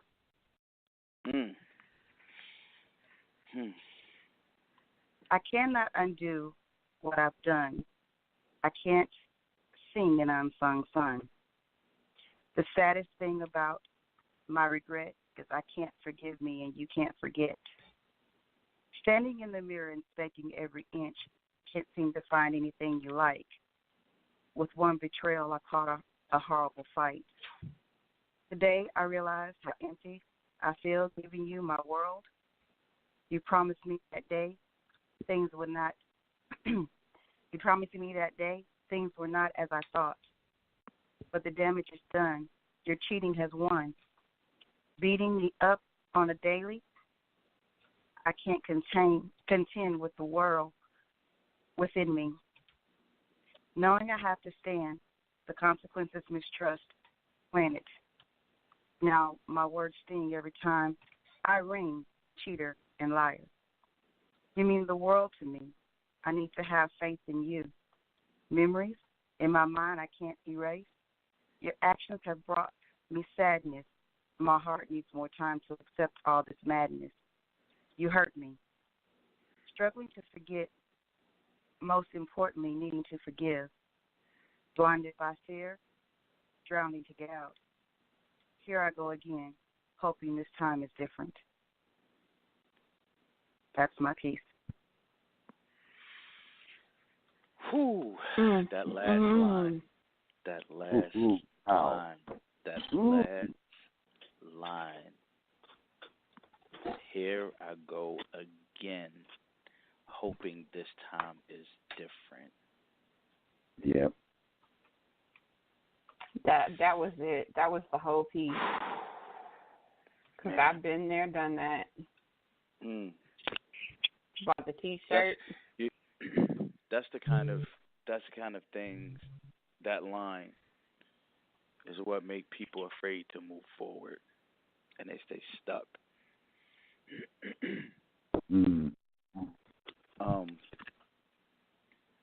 I feel that. I feel that whole piece. Thank you. Absolutely. I feel it as well. Thank you.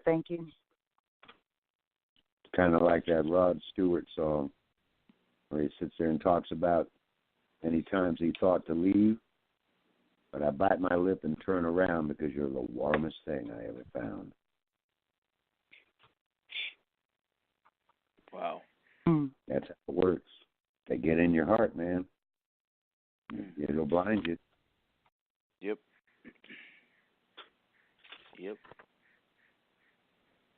Hey. Wow. Oh yeah, I'm here. That was really, really dope. I really felt the lines in that. We've had our talks or whatever, so I could definitely relate to those feelings. Definitely.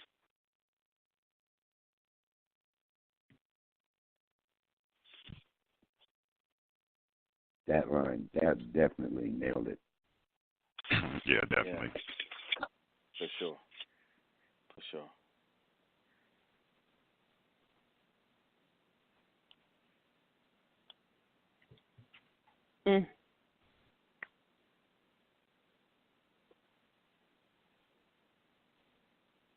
On to you, sir. Oh, it's my turn. Oh, yes. Okay, this one is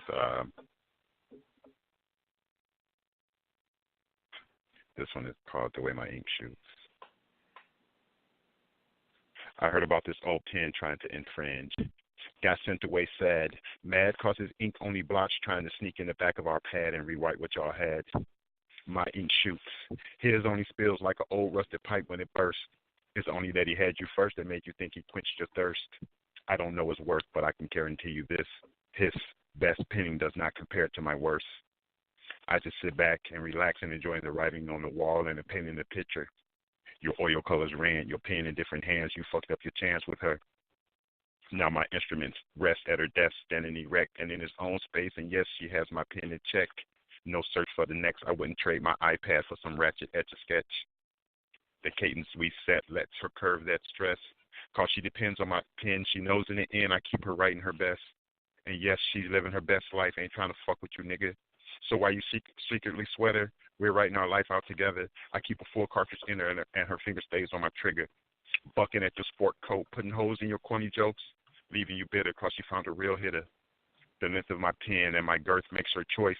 The precious ink I produce keeps her pages moist. I heard your ink was watered down every time you came around, clown, so take that bass out your voice. Now her discovers that my ink is like no other. So quit trying to open the cover and tell her that you love her. My ink is now her regular program. I'm her Mr. Signed, sealed, and delivered with the stamp, so beat it, broham. The ink from her eyes personified her pain, and her pain is the flaws that you caused. But because I'm a boss, I help her regain and evolve, and despite it all, besides me, she still stands tall with resolve. So why you showing up late with them weak-ass watercolors? She's already a lover of my chocolate covered. Got her posing for my camera like we're filming for Warner Brothers, so I guess it's back to the drawing board for you other weak motherfuckers. And that's my piece. Yeah. There you go. Wow. Nice. Yeah, you may have had her first. Taking no I got shit her right. either. There you go. You may have had her first. I got her right. Damn right. Love Thank that. you. I really appreciate it. Love it. Definitely. That's what I'm talking about, man. That right there. That is what I'm talking about, man. My brother know how to come through and hold it down. I love the metaphors in that, too. They were fantastic. Thank you, Stan. Appreciate that. My brother. You got some stuff jumping off this week, man. You got some stuff jumping off this week. Yeah. It's a kind of a busy week for me. Exciting, humbling week. Can't wait. Thursday night. Again, I have to announce I am humbly honored to be a featured guest in the Den on Wolf Hours with Mouthpiece, Queen Sugar, and Pretty Paws. Again, I can't say what a humbling honor this is, and I just can't wait. Really excited about it. Hopefully y'all come through and, I don't know, put me to the test. You know, what y'all got for me? Ask me some questions, tag me up in the corner. You know, and then, of course, on Saturday, we have Black Men Talk coming up, 9 o'clock Eastern Time on Epiphany Radio with myself, Van Meadows, a.k.a. Poetic, and J. Rob, the wife's son, where the first topic we will be discussing, last week we discussed, ladies, what do you like to come out of the bathroom or come out of the bedroom dressed in before you get ready to have sex? That was the subject last week. This week, we're flipping it up. Ladies, what do you want to see your man in? Yes, that part. We don't know. We have no clue. Because, you know, they don't do that shit for us. I mean, every time I see some lingerie for a man, it look like some homosexual shit, you know. I'm just, you know. Right. So I don't know. What do we do? What do we wear? You know. Right. So we'll touch on that. And of course the second hour is where we get a little bit deeper, get a little bit more serious. And my brother, please tell them what we'll be discussing in the second hour, Van. In the second hour, man, the second hour is so deep, man. We're going to be talking about, let me see if I remember. I know, because it's so long. It's about trust, and when you've been hurt before, why is it so hard for you to trust again? Is it because you're afraid of being hurt again, or is it simply because you just don't want to have trust in people? So. Yes. So please come through, take your socks off, press 1 to engage the mind of a black man, because we will be ready and waiting for your questions, your comments, and most of all, those fire pieces. Do not forget those. Yeah. And Come on through on Black Man Talk and let's have some fun, ladies and gentlemen.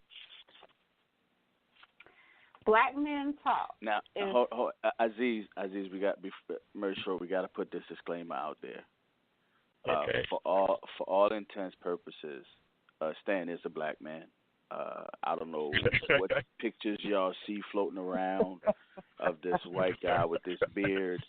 If you've ever listened to Stan spit, if you've ever listened to his soul, if you ever heard his heart, he's a brother.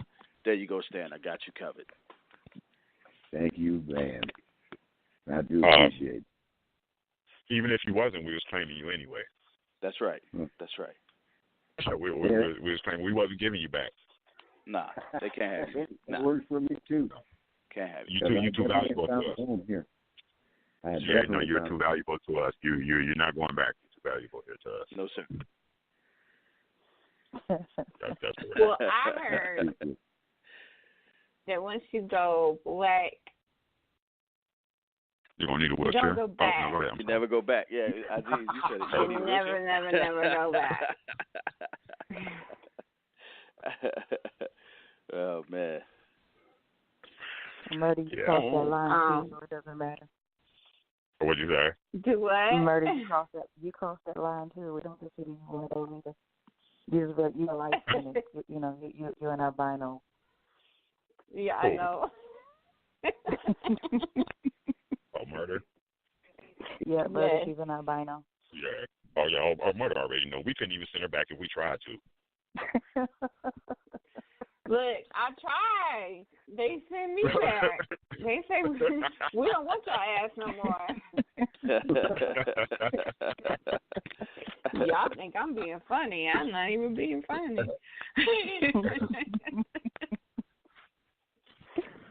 Yes. Yes.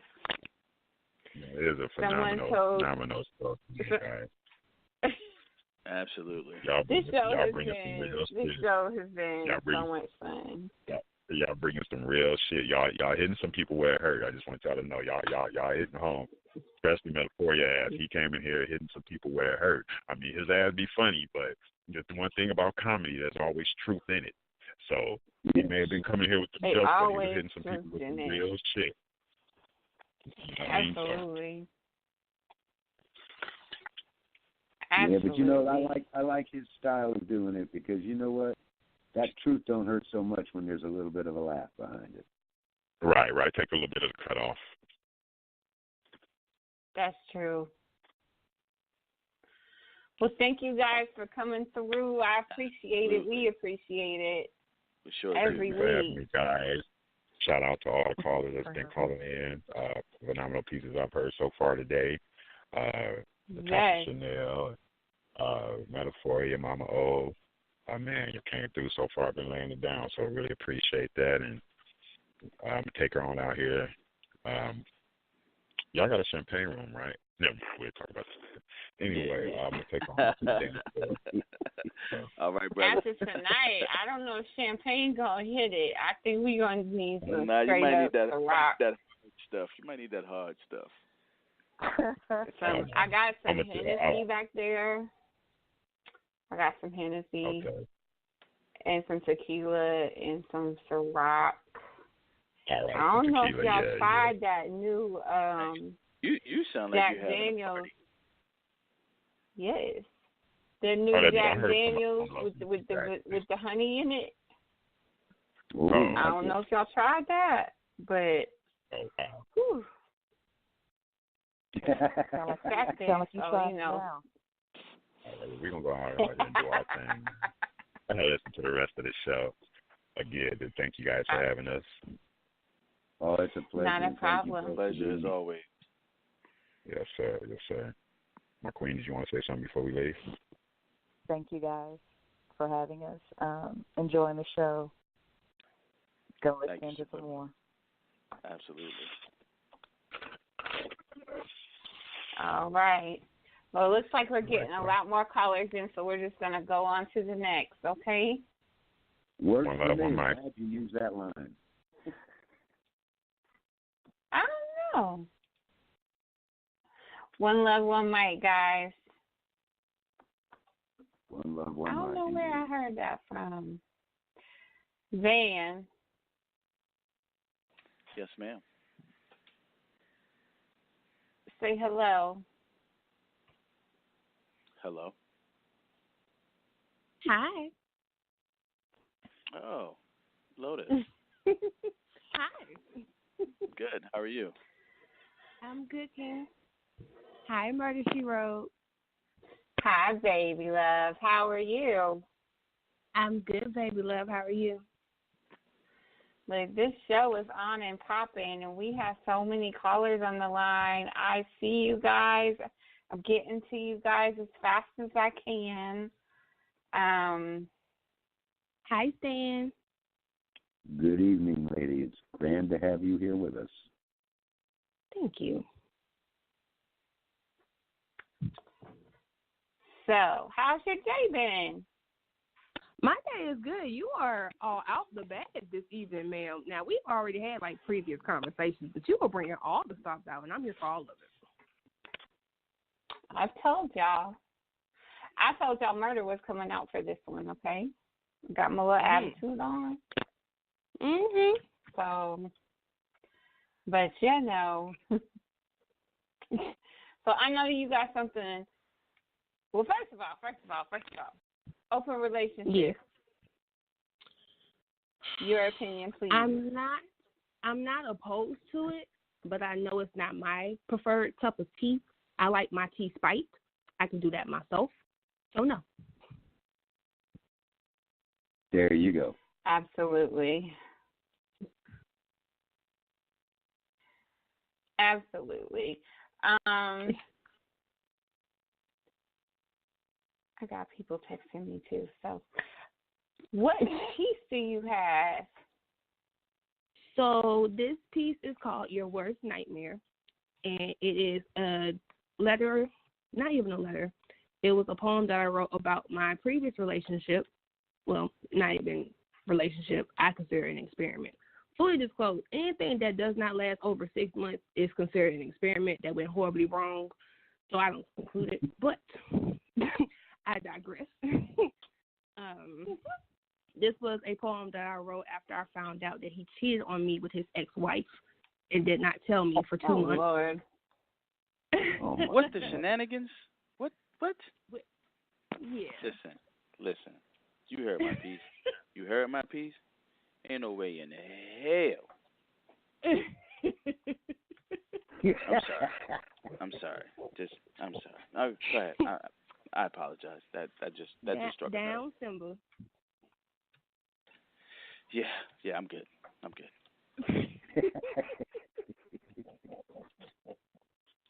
Man.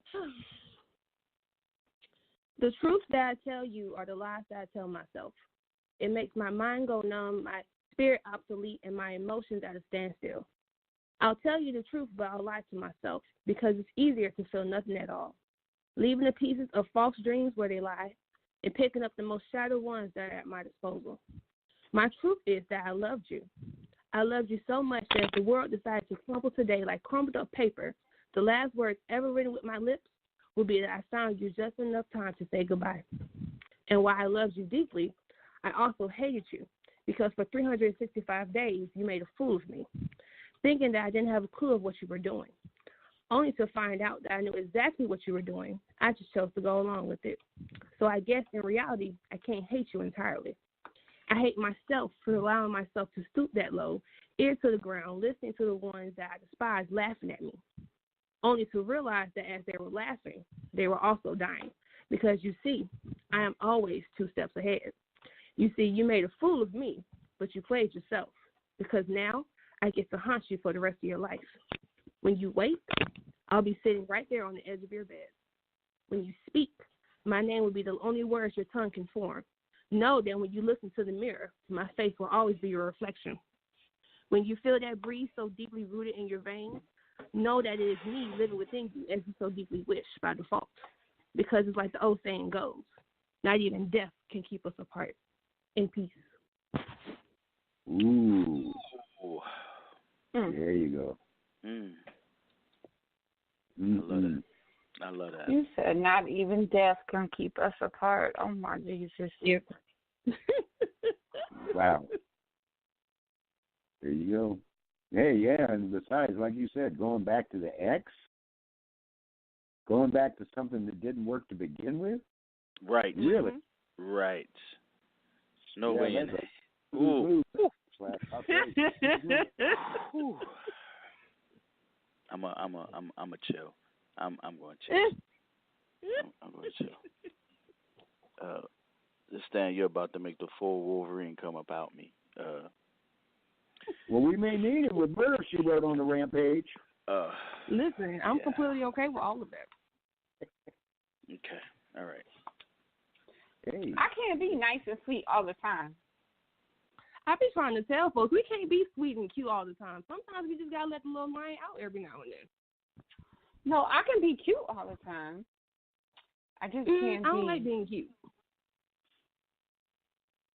Well, could I put one on you all today? I got a little something here. Absolutely. Absolutely. And I think you might like this one, Van. This is Ain't Worth a Damn. And we met so good to go. Hit romance road like on nitro. I thought, man, this gal is really something. Smoking tires from the start, like high octane to the heart. How the hell we go from 90 to nothing? Your sexy eyes, sparks of lightning, a sensual storm so inviting. Felt passion's thunder rumbling, just hearing your sighs.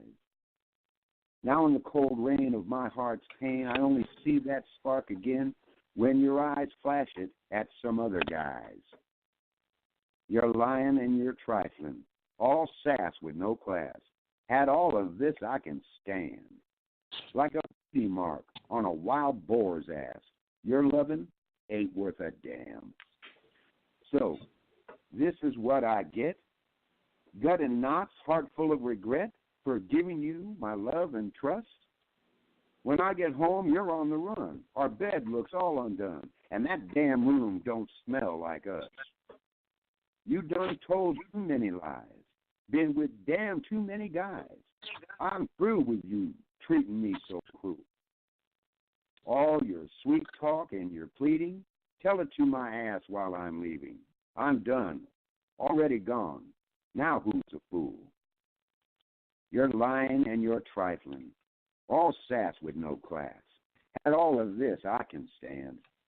Like a beauty mark on a wild boar's ass, your loving ain't worth a damn. You know, I just realized, should be thanking them other guys. Because of them, I'm free of your skanky ass. Might just give them a holler. Might send them all $1, so they can find another trap, just with more class. Because you're lying and you're trifling, all sass with no class. At all of this, I can stand. And like a beauty mark on a wild boar's ass, your lovers ain't worth a damn. In peace. Yes, Stan, I do love that piece. I need that piece on my wall. Yes. I need that piece on my wall. Yeah. I think that's going to be good with that show you're going on, Van, about talking about it.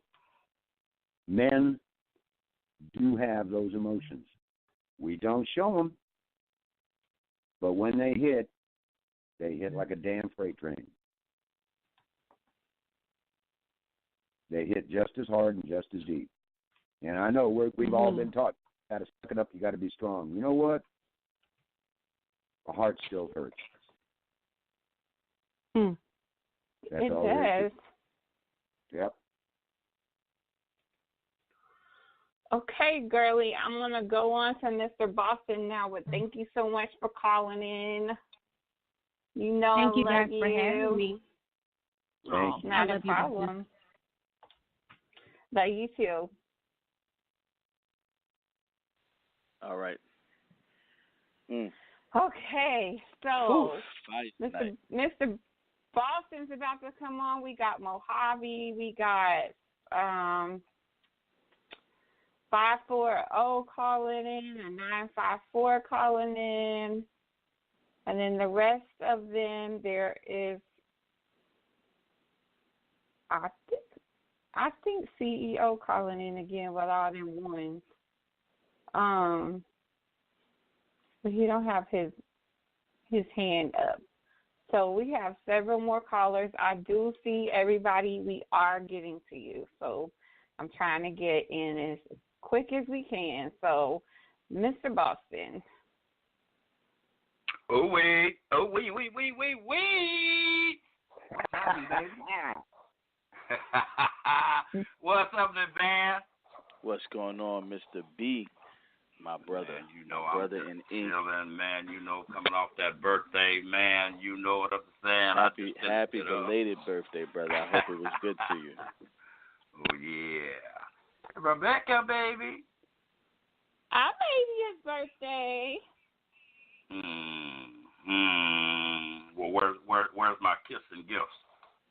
Ah, there it is. I called your show, your birthday show. And I still didn't get my kiss. I still didn't get no Hennessy. I was trying to get. I sent the invitation to you. You didn't show up. I was at the airport waiting on you, and you still didn't show up. And then they said that the plane got delayed, so I waited 2 more hours, and you still didn't show up. So I drank it. I'm a busy woman.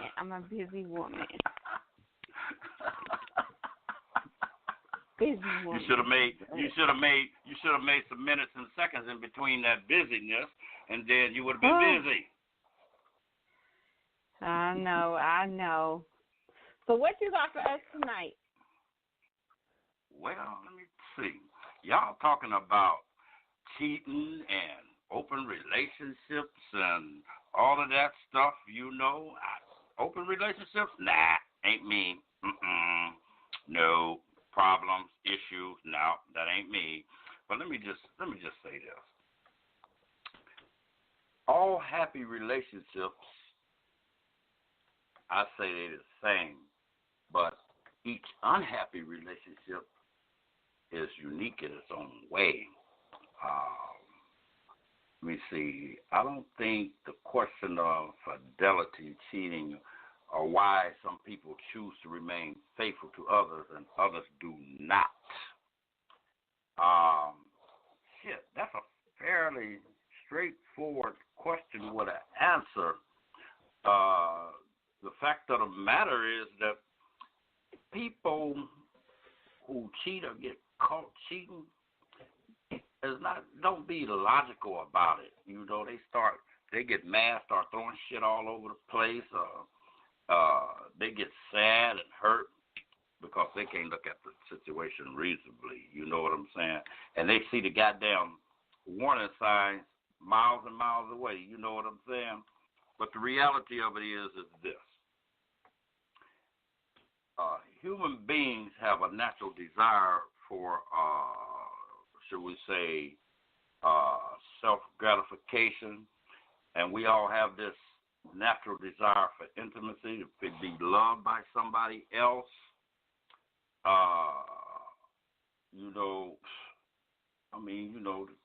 To achieve that intimacy and love, you have to sacrifice your own self-gratification. And to achieve self-gratification, you have to sacrifice some love and intimacy. To say if a person values self-gratification more than intimacy that they gain in the relationship, then they will stop sacrificing for the relationship and most likely end up cheating. If a person values the intimacy they gain from a relationship more than self-gratification, then they will sacrifice some of their self-gratification and remain faithful. It don't take no rocket scientist to understand cheating and good relationships. You know, I always say this. When somebody cheats in a relationship, it's directly proportional to how miserable the relationship is.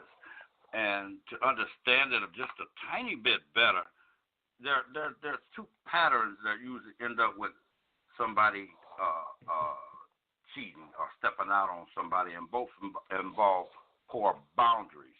You know what I'm saying? So, it's like if your dog piss on your carpet and you go clean it up, what is it to stop the dog from going back pissing on the carpet? You feel what I'm saying? Yeah, you got to be a consequence. So, yeah, most Yes, sir. times when people cheat, it's because of lack of healthy boundaries. You feel what I'm saying? Yeah. So that's all I'm going to say on that, because I don't want to take up all your time. I could go on and on, but I don't want to take up your time, I know you got a piece for us. Me? Poor little me? Poor little boy. you. Let me see. Okay, let me see. You said queen, but what are you really? I want to write, scream, and shout, but I'm sitting here with this doubt. I hate you for what you've done, but I love you for what you helped me to become. A strong man who will put my foot down. My mind keeps replaying how you played me like a stupid clown. You say I messed up, that I was wrong. I knew what was going on all along. I sat there night after night wondering where you were. I should have known you was with him, holding him the way I should have been held. Now I just wish you both burn in hell.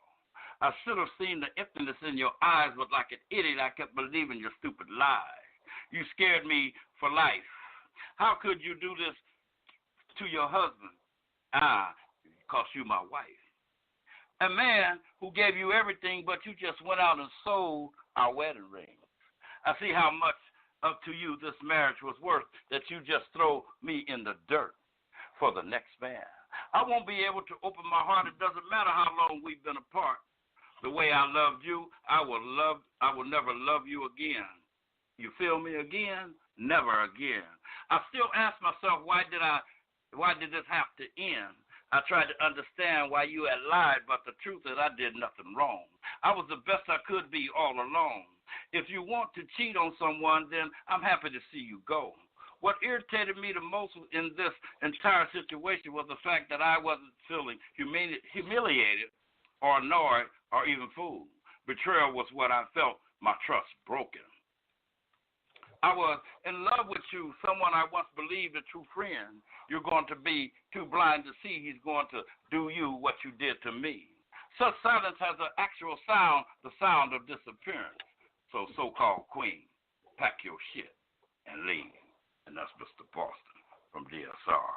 Oh, damn day. Here's the door. Don't let it hit you. You're off on your way out. Damn right. Wow. Get the fuck up on out of here. Mr. B. What? My brother. Mm-hmm. Can I give commentary based on how Mr. Boston would? Of course. Go for it. You know, when you come with that revolutionary, elevational, positive, yet direct delivery of that kind of a piece, making everybody's mental and cerebral think just for a minute.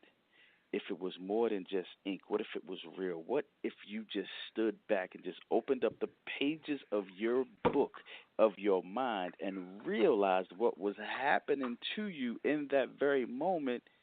Then you would have got out a long time ago. Exactly.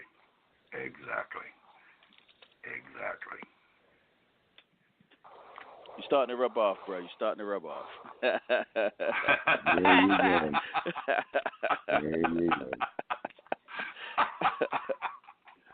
Well, you know, right. man, we go do our thing like we supposed to do it. You know what I'm saying? We're just straightforward to the point and let it be done with. Yes, sir. Yes, sir. Well, thank you for calling into the show. Thank you for holding on with us. Anytime. This is becoming one of my favorite shows. You know, there's some real stuff going on over here. There's some real stuff going on over here. You know what I'm saying?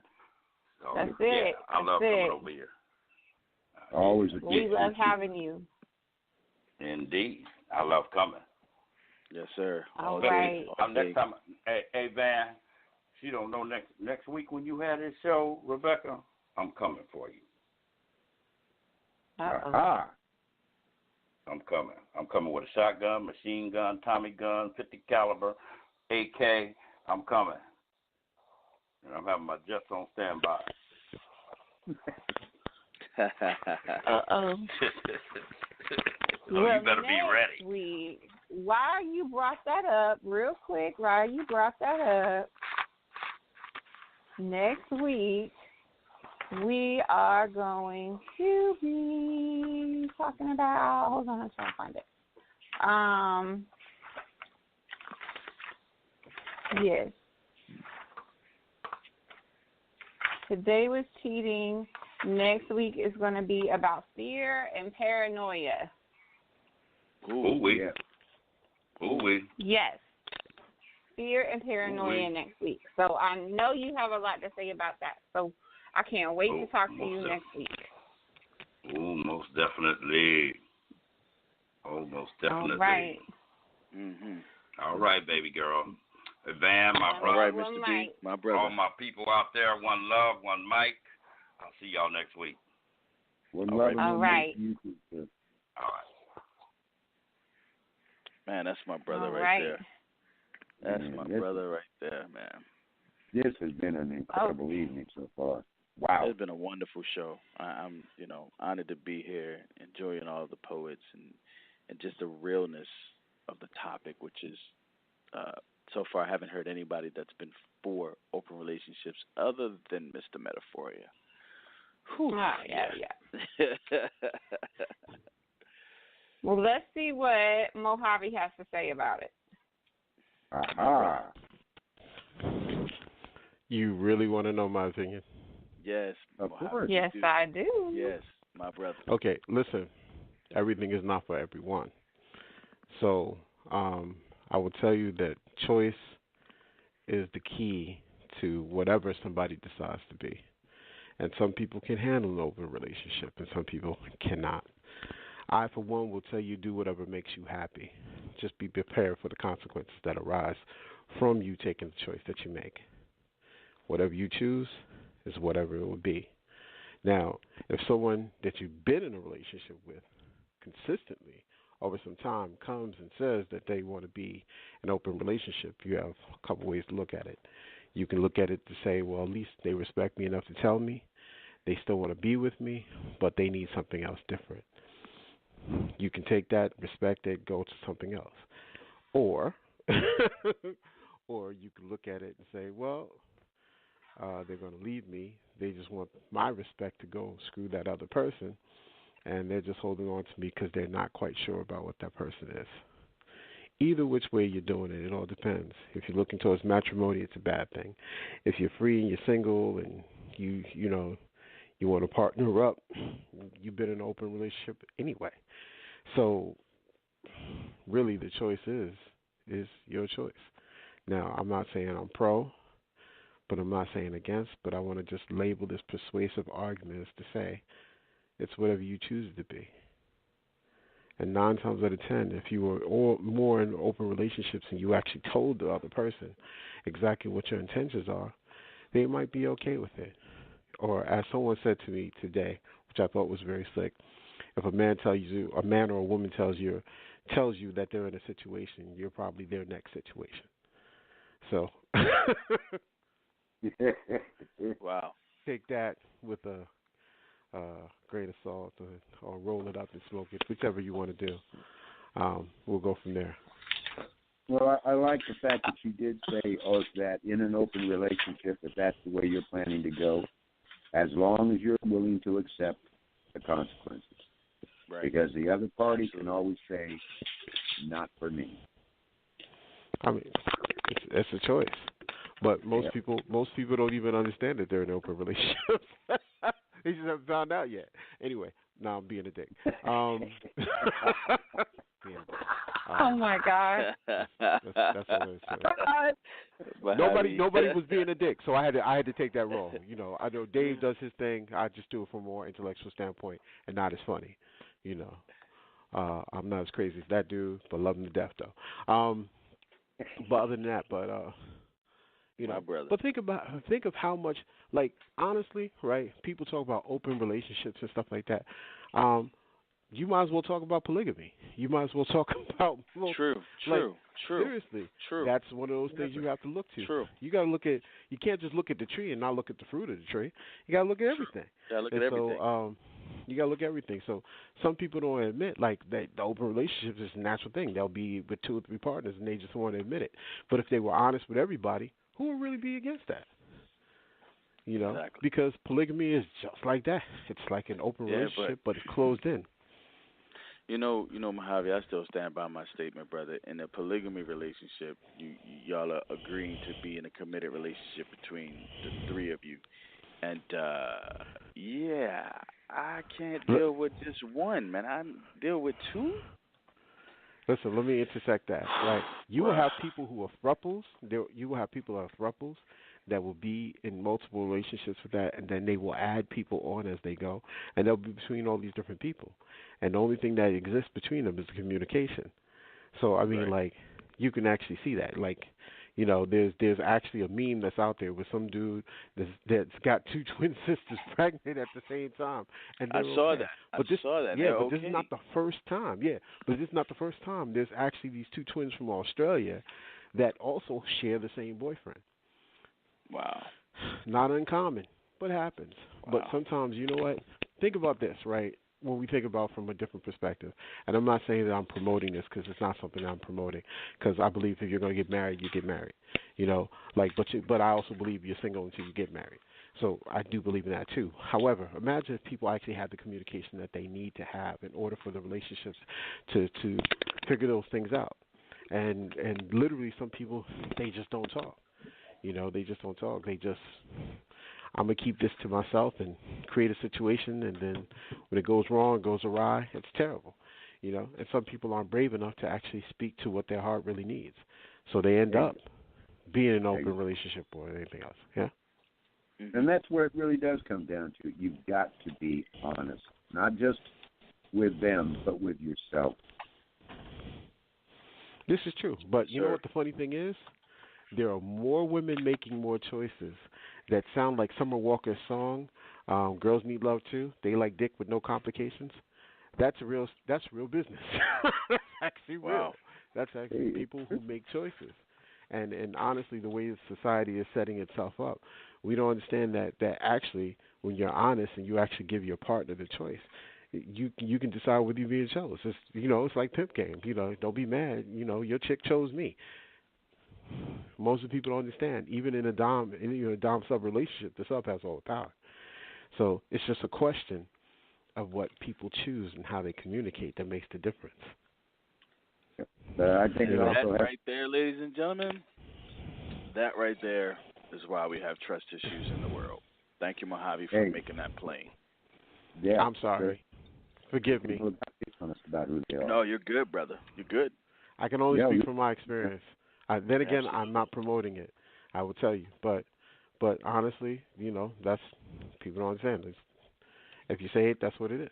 And you know, people like, you know, now if you're in a relationship and somebody wants to be in a relationship, I'd be like, yo, fuck you and everything you're saying. like whatever the horse you rode in on, get back on it, ride backwards, and make sure that I don't shoot you. Let me stop. Just kidding. Right. Don't say it on the radio. I'm just playing. But that's what I'm saying. But if you open, but then again, you know, the way that the law is set up, if you do anything crazy and stuff like that, and actually there's a whole bunch of stuff you can look at with people, they don't know how to take no for an answer, they don't know how to break up with people, they don't know how to do anything. And so they just do things. And surprising enough, there are more men experiencing emotionally abusive relationships and even physical abuse than is actually stated. You know, and I'll speak for myself. I know because I was in one, so I can say that clearly. And more than that, men are ashamed talking to the things that are happening. But there are also women that just they stalk. They don't know how to say no. They don't know how to let go. They don't know how to do any of these things. And so a man might be seeking a way to get out, and so therefore he ends up starting off into something else different, which might lead to him cheating. But he's really looking for freedom because the person doesn't let go, won't let go, won't free themselves from that person, and so they're trying to anchor themselves out. It's nutty stuff. Yeah. And, you also got those souls out there that are just selfish. They want to have the commitment from the one, but they still want the advantages of being out and about. Believe it, brother. I'm telling you. Go ahead. That comes back to that old song, too. Who's making love to your old lady while you were out making love? Oh, absolutely. Absolutely. Matter of fact, I know more than enough people. I hold water, but I know one of the most brightest and beautiful sisters that I actually know, and she's holding on to this piece of a man. That's all I can tell him. He's a piece of a dude. He's a piece of a dude. He's not even I'm like, you're holding on literally all hands and all feet to a portion of who this dude happens to be.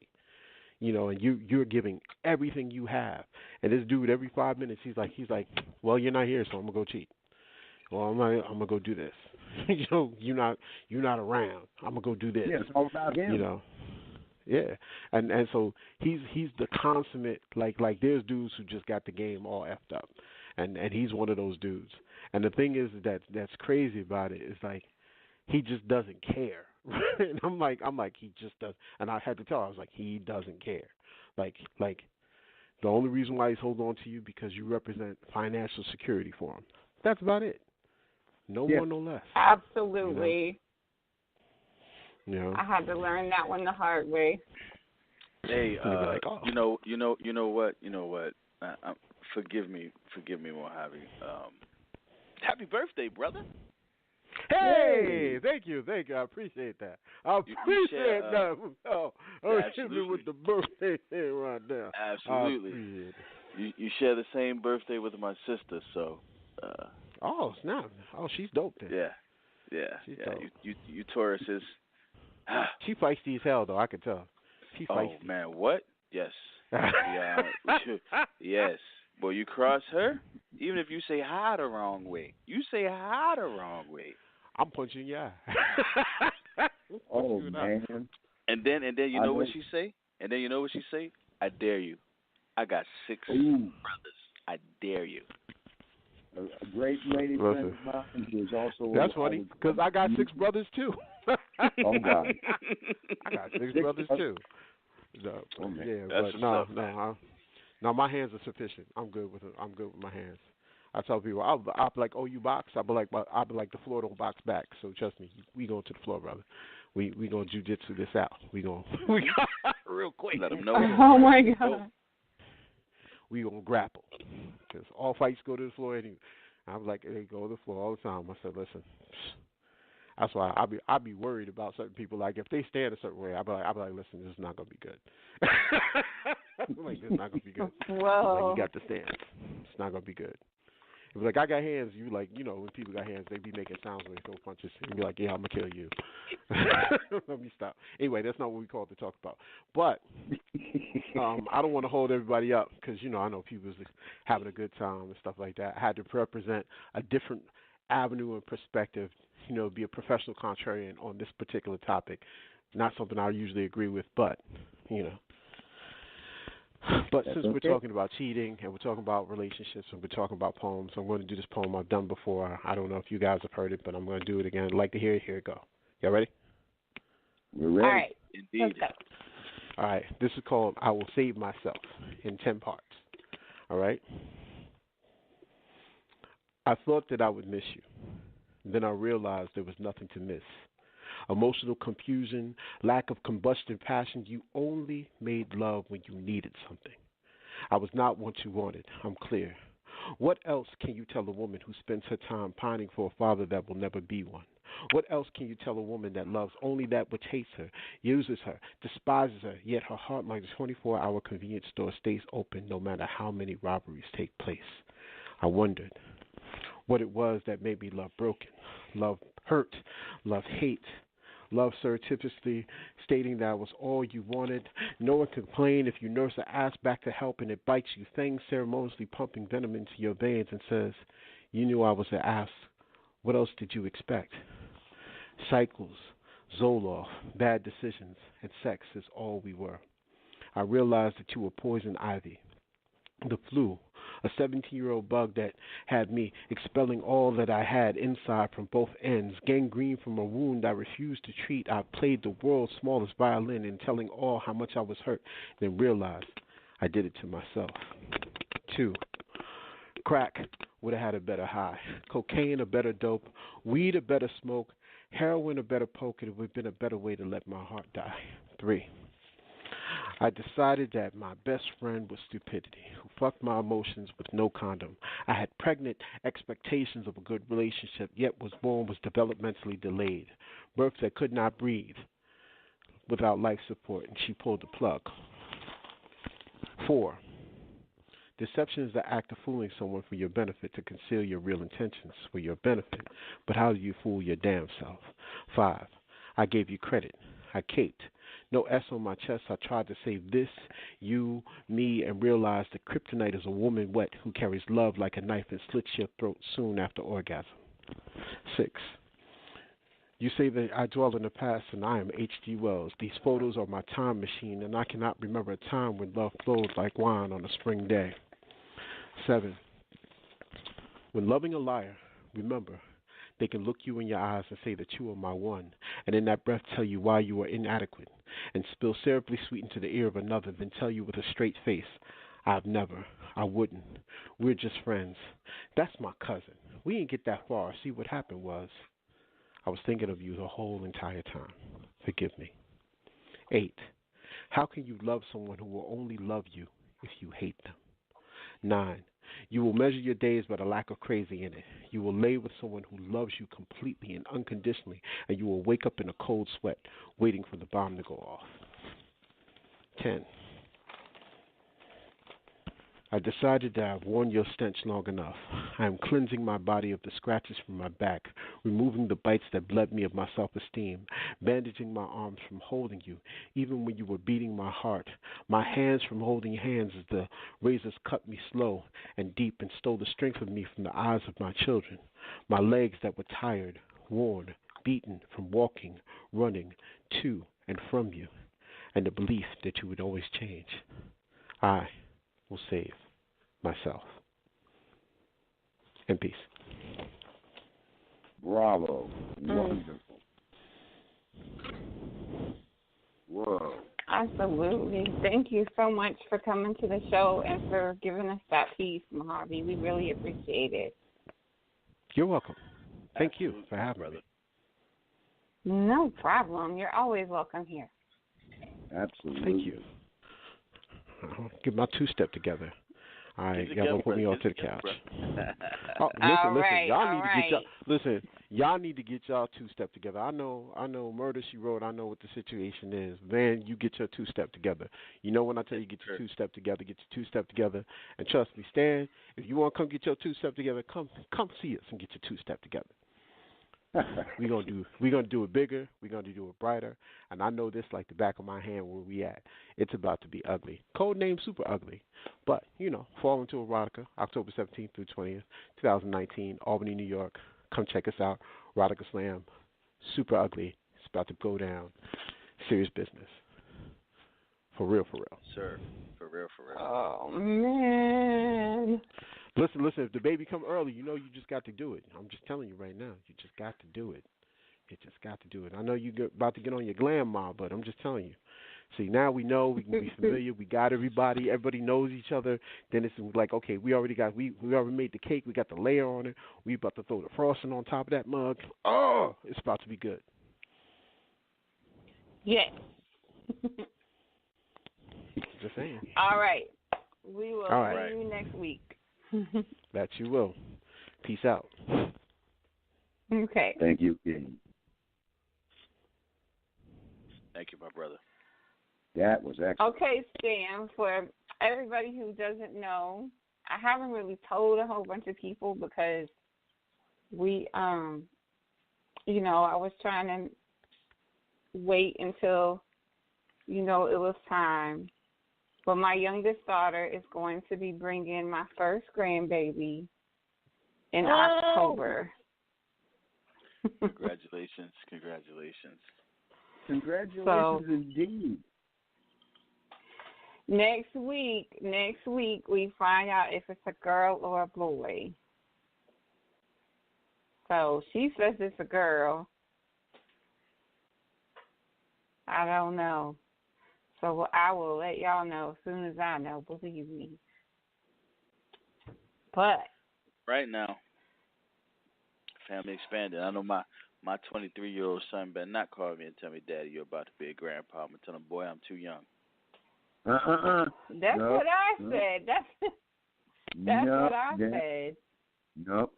Just remember the 2 rules about being a grandparent. 1, feed them all the sugar you can. 2, then send them home. Yes, sir. Love it. Okay, so Black Pearl had to hang up. She had to go to work early. I know we've had a lot of callers, a lot of people showing up for us tonight. So she wanted me to read this for you guys. Oh, yes. It's called Cliche. I hope I don't screw it up for her. I can say 1,000 times I love you, but it doesn't mean nothing if I don't show you.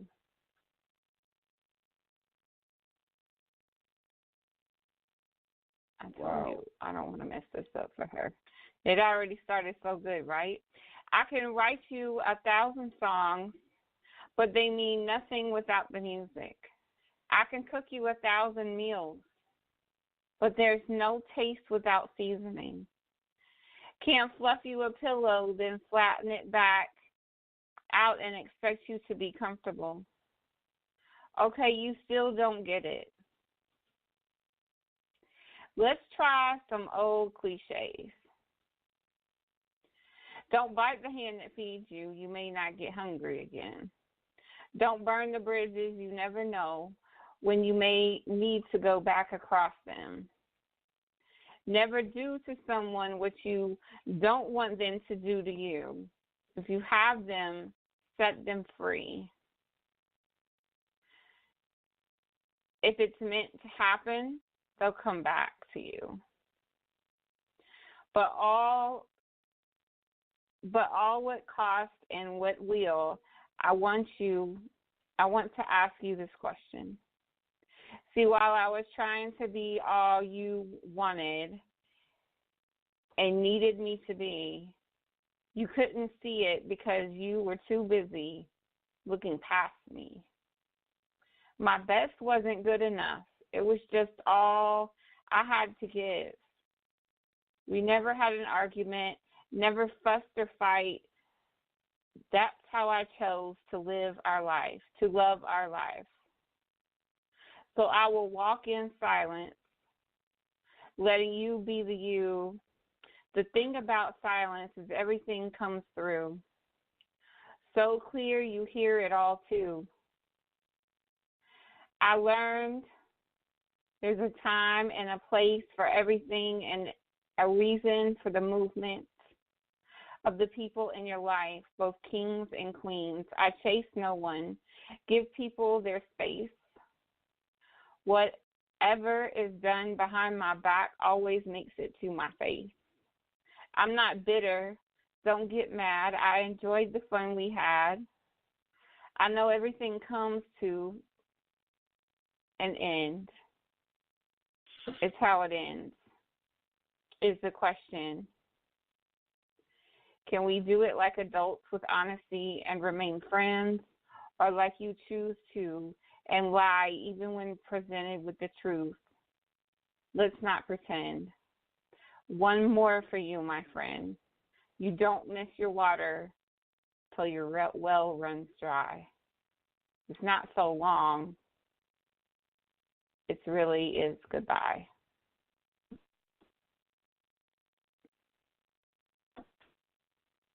That was a beautiful piece. That was yes, it is. Thank you so much for that, Black Pearl. Really? Absolutely. And I'm definitely going to post that on the event page, as well as one from Miss Classy Poet.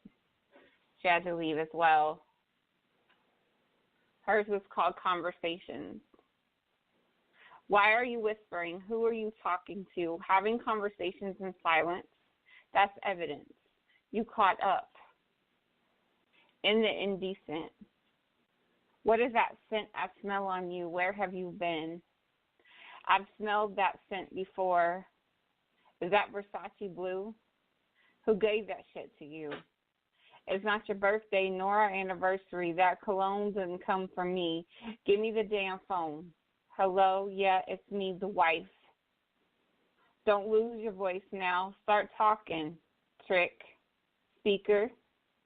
You start talking. Who is this chick? Wait a minute. Let me take a step back. I can't go on the attack, not just yet. Questions. Gotta ask questions. Get answers to my questions. First, let me act like a lady. Baby, why you whispering on the phone like you trying to be left alone? Like I'm not home. Like I'm not standing right here. Like you not standing right here. Whispering on the telephone trying to be discreet. You must have me confused with another. I'm not going to be complete. I am not going to compete. When did you become the undercover brother, keeping secrets, talking in your sleep about you and Renee? Yeah, I know her name.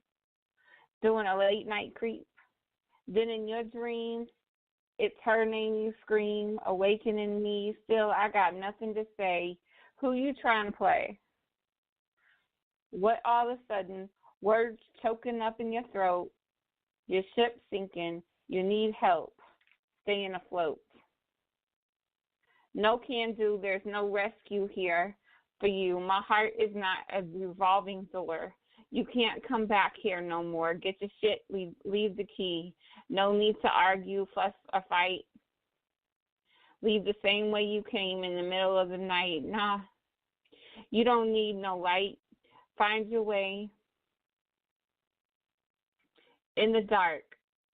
That's what you've been doing. Every late night you say you working, but what you really doing is screwing. Becky with the good hair. You couldn't even cheat with the bitch with style and flair. Now you standing here pleading, baby, I'm sorry. Yeah, that you got caught.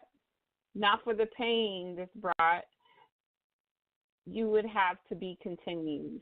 Thinking I was none the wiser, but understand I have had all day to rehearse this goodbye. My brother, look, I don't even need a script. No tears shall escape. I'm done with it. I wrote the book saying the best for last. You have a new role to recast. Those lines, tell them to the new flavor, 'cause sweetheart, from this second, it wasn't me. I was left to discover you and I been over the end. And that's by Miss Classy Poet. Wow. Definitely over. Yes. Very nice. And that was Classy Poet's piece? That was Classy Poet's piece, yes. Nice. So we're going to go to Gina Storm and see who all is with her. I think there's a couple people with her right now. Oh. Right. Hello. Hey, Good evening. love. Family, how's everyone doing? It's so hard for me to make this show. I need y'all to understand. Trust to believe, I wasn't giving up. I had sent a text to Holly and was like, y'all in overtime? And she was like, yeah, but come through. So I was like, okay, try, but couldn't get in queue. So I hit King Cadence. He tried, couldn't get in queue. So he was like, I'm going to hit Van. Van was like, I ain't on my cell. I was like, cool. I know people, and we know people who were in the event series and posted and had spit. And I'm like, if you got a free line on your phone, Pick your girl up. I'm out here with my thumb in the air. No, that's right. Now, this is my third show tonight, and Holly, I want to apologize to you and Stan both for not making the whole lot more than I do. But Tuesday is rough for me because my mom has church on Tuesday nights, and when she gets in, I feed her. Like, I hung up the phone twice in the middle of my collab with King's Cadence on the first show. I'm just thanking God that I got back before he finished his piece. Like, he called his people like, hold on, I lost you in the storm. Picked me up, brought me back, had his finger in the page, picked up where he left off because he wrote his piece. Then I jumped in and freestyle as soon as he finished, just like all of that drama hadn't just taken place of me helping my mom in the house and finishing her plate. Like, I like to plate the food because I pretend that I'm a home chef and we on top. And I want my basket to be my dish to be the one that runs around. So I'm about that life. Like, I cook with every fiber of my being. So when I do a show, I try to spit the best piece possible. And if I can't make all the shows that are on a particular night, I feel bad. Like, I feel like I owe the host an apology for not coming through. So I apologize for not being here previously. I want to congratulate you on joining the Grandmother Club soon, Miss Holly, because it's amazing. Like, you think you love your kids. That baby talk. Your babies, your kids are going to feel like they're shoplifters. Because I swear my daughter be like, I feel like I'm just the person that had your grandbaby. You actually are, baby, and I love you. I love you to a much lesser degree. Trust me. My life is them. Like, I live in Gina.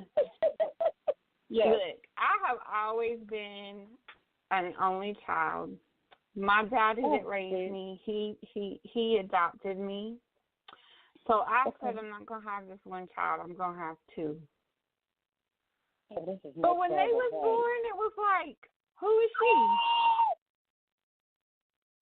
So guess what? My baby think the whole world revolves around her. Wait till she has this baby. I'm gonna be like, I don't know you. Oh yeah. I don't know you. I remember I used to do this. My daughter's birthday is in the middle of October, and I used to give her gifts. She would get one gift a day until the 19th, which is her birthday, and then she would get 19 gifts. And I'm talking about from birth until she'll be 28 in October, and Julie will be 7. And so since she was 22, it ended at 22. And you know why? Because I was a grandmother now, and everything that used to be yours, that's who it belongs to. Her. It's not so. And then it was her daddy. Then it was her, Danny, and Josh. So now I got the famous 3, and I'm hoping to have no more kids. I'm not just saying that. I mean it. But I love being a grandmother, so you just wait. But, girl, yeah, I don't know who else I have with me because Miss Carrie, Baby Love, Kenny brought me. And King Caden said he was going to have to step away from the phone. So if nobody else is actually going to spit anything, I'm not going to spit anything. Okay. Well, thank you, Carrie, for bringing me, Ma. I love you, sis. Absolutely. Thank you for supporting the cause, getting everybody in. But we you know, I support. You know I support. And y'all know and you know what? I support, and my team got a feature. Here's the thing that you couldn't even understand and appreciate about me knowing you. If I didn't know nobody else who would be able to bring me into the show, I knew you would. And I said, I'm not going to call several people. I'm not going to text everybody. I know who, if she got a free line, going to bring me. Here we go. Thank you, sis. Yes, indeed. Yes, indeed. Keith Clayton, are you here, sir? Okay, he's busy. So the topic tonight was cheaters. And I actually have something that I want to say about that because, like your feature, Mr. Van Meadows, a.k.a. Poetic, a.k.a. the host of more shows than I know the name of, but I try to show up every chance. And kids, please stop laughing because I'm super serious. I try to be on date nights because I'm in a relationship where dating is important, and I try to be at church on Sunday at the Exploration Factory. So sometimes I don't make it to the sanctuary, so I have to make it to church on Epiphany. So I do what I can when I can with who I can, and by you being a feature tonight, and congratulations on that. Who's like myself, been twice divorced. Yes. It's like my heart hurts when I think about the fact that I thought I had it the first time, and I didn't. Right. So I divorced him and got remarried and got divorced. And so, and I'll be totally honest with anybody who doesn't know within the sound of my listening voice, I gave King Cadus the hardest time of any man that has ever pursued me in his approach. Like, he shot his shot, and I deflected. I'm like, ooh, yeah, don't do that. Right. This is what you don't want. Look, I've been married and divorced twice. I'm so good on relationships that I think I need a break and just be in a relationship with me. He was like, I can honor that. But when you change your mind, I want to be the first person you consider. Wow. So his pursuit of me is how we ended up coming to be. And people just don't know that. Like, it was not easy. Like, I didn't just like, oh, roll out the red carpet for him and just because I love, started loving him. No, I gave him the business. Like, nobody has probably ever given him. So because I was so resistant, he was so persistent, and that's how we came to be. But cheating for me is like, this is you have to literally look at who you are as a person, how you value yourself, and how you view yourself and what you feel like you're worthy of. So if you're with somebody, and even if they didn't cheat on you physically, sometimes it's just emotionally, you feel like your mate is giving something that's yours to someone else, you feel some type of way. And I'm the kind of person that I feel some type of way, and I'm not quiet about it. Like I'll say, yeah, I am not feeling this at all. Who is she, and what does she mean to you? Because every time I'm on your page, I see her. And he's like, oh, this is my friend. Okay, so let me explain this to you, and I want to be real clear on this. You have declared in front of masses that I am the person that you want to spend the rest of your life with. And I don't feel comfortable with that interaction between you and so-and-so on social media. That person will go quietly away into some good night. Now, he may not have blocked her, but he blocked me from seeing her. That's all I need. I'm going to be honest with you. I don't need nothing extra in my life. Actually, I abhor extra. And to me, cheating is extra because you could have been single. That's right. Because when I'm single, I do me. And when I'm in a relationship, I give everything that I have besides the things that keep me alive to you. So if you need anything else, then please pursue that and leave me alone. Because I promise you, this will not go quietly away to some good night. Wow. I will not sing you a lullaby. I will not tuck you in. I will not woo-woo you and say, ooh, child.